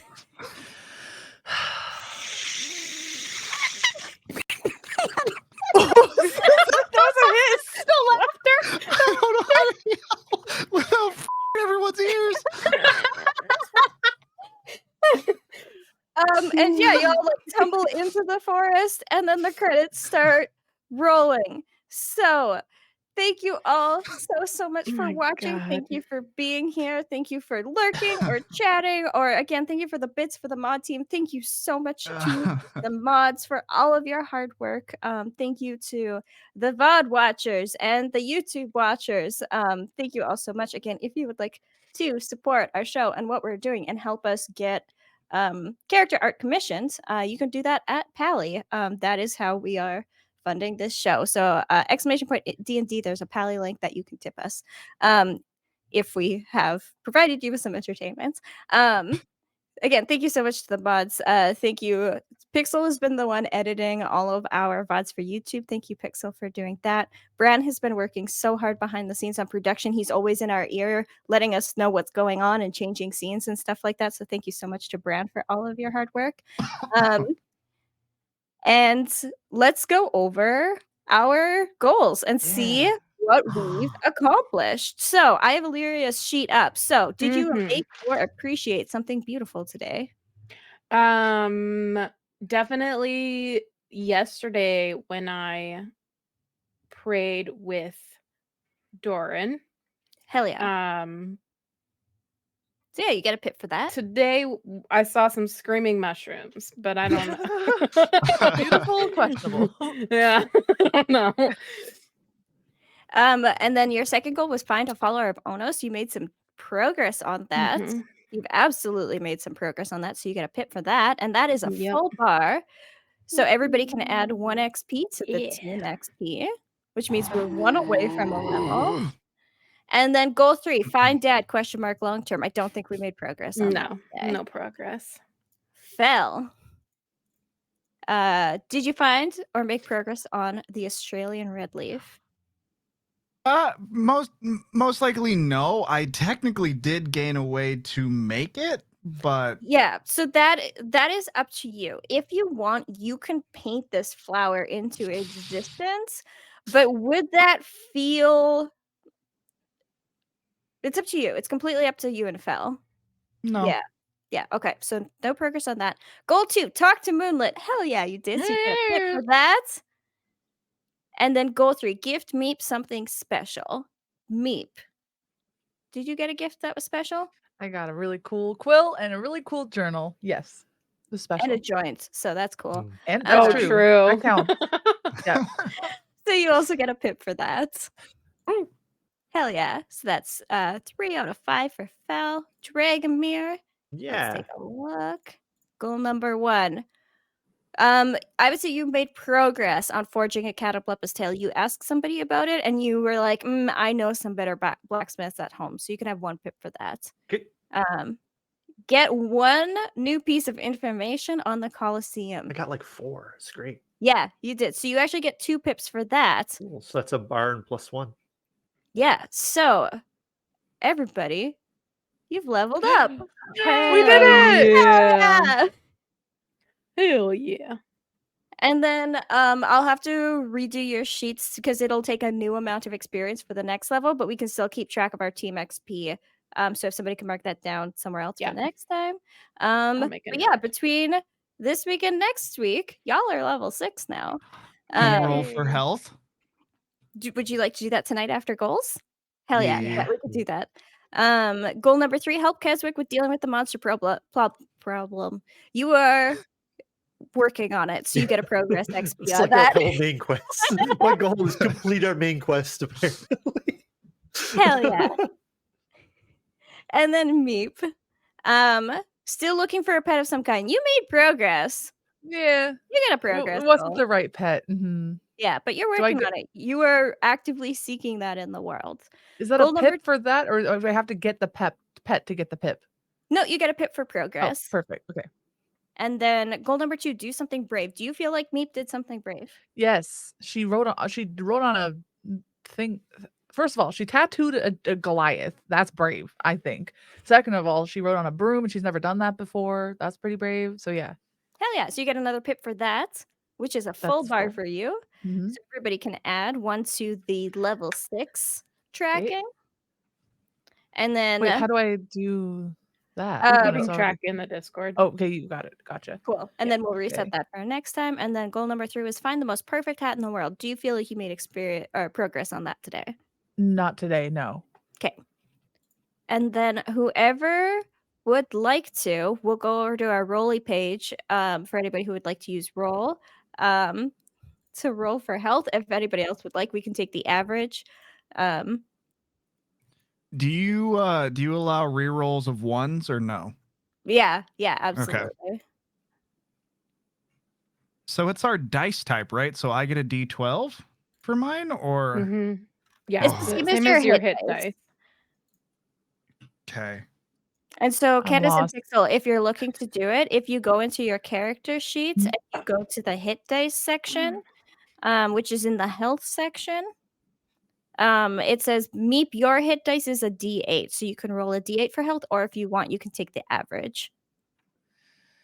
I'll roll a D8. Okay, sounds good. Yeah, one average for me, whatever that number And then is. I think it also pluses your con to it. Mhm. Yeah, 5. I think that's good for you. Yeah, Is it good? a D8. That's average. That's good. Okay. Oh, you had your con, or that was just for Meep? With No, everybody everybody adds when to you it. add to your with hit Constitution points. it's 7, but Yeah.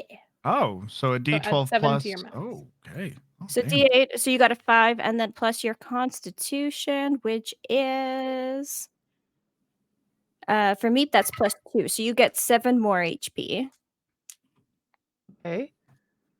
7 more. which is pretty good. Mhm. I rolled an 8. Ooh. Nice. And then Dragonbeard, Pixel, did you need a hand or did you want to take Whatever the average? the average is. I don't know what it is though.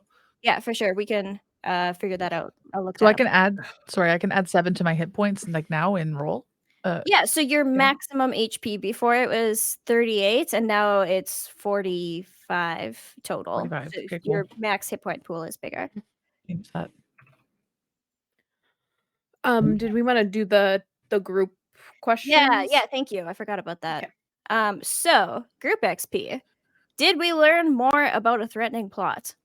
Yep. Yeah, we found out the wizard has info for us, and also we're being maybe chased by something. There's something in the forest. There's something's after some screaming mushrooms. Did we connect with each other as a team? Many times. Absolutely. Did we overcome a notable monster or enemy? You successfully hid from it the first time.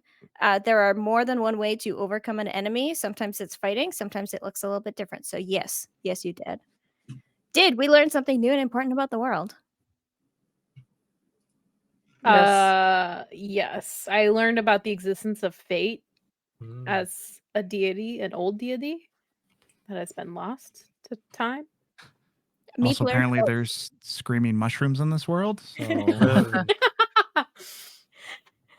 I rolled it. That wasn't me. That wasn't my hyperfixation on mushrooms. That was Creamy is a something form of life, whatever that quote is. decay is an excellent form of life. It's fine. Concho, would you like to tell us about what you do and where we can find you throughout the week outside of DnD? yes, I was like, what? Oh, yeah, segue. Yeah, you can find me on all social medias as ConchoDreamer. I release videos on Fridays and soon starting every Monday. So Monday, Friday, you can catch a video on the YouTubes. You can catch me live Tuesday, Wednesday, Friday, Sunday at 5 p.m. PST, playing a variety of games. And yeah. You can find me on the Tam Tams and TikTok. TikTok I for yeah, translation. thank you. I Yeah. realize not everyone understands. But yes, TikTok. I was like, I don't know what that means. Mhm. Yeah. Thank you. Pixel, what are you up to this week? Yeah, so my name is LostPixelPlays. I'm a primarily Dark Souls streamer. You see him this week. We're continuing our anime protagonist Dark Souls 3 playthrough, which is about as silly as it sounds. We have just all the belts, and our armor is very anime. Our hair is bright blue, and our weapon is ridiculously large.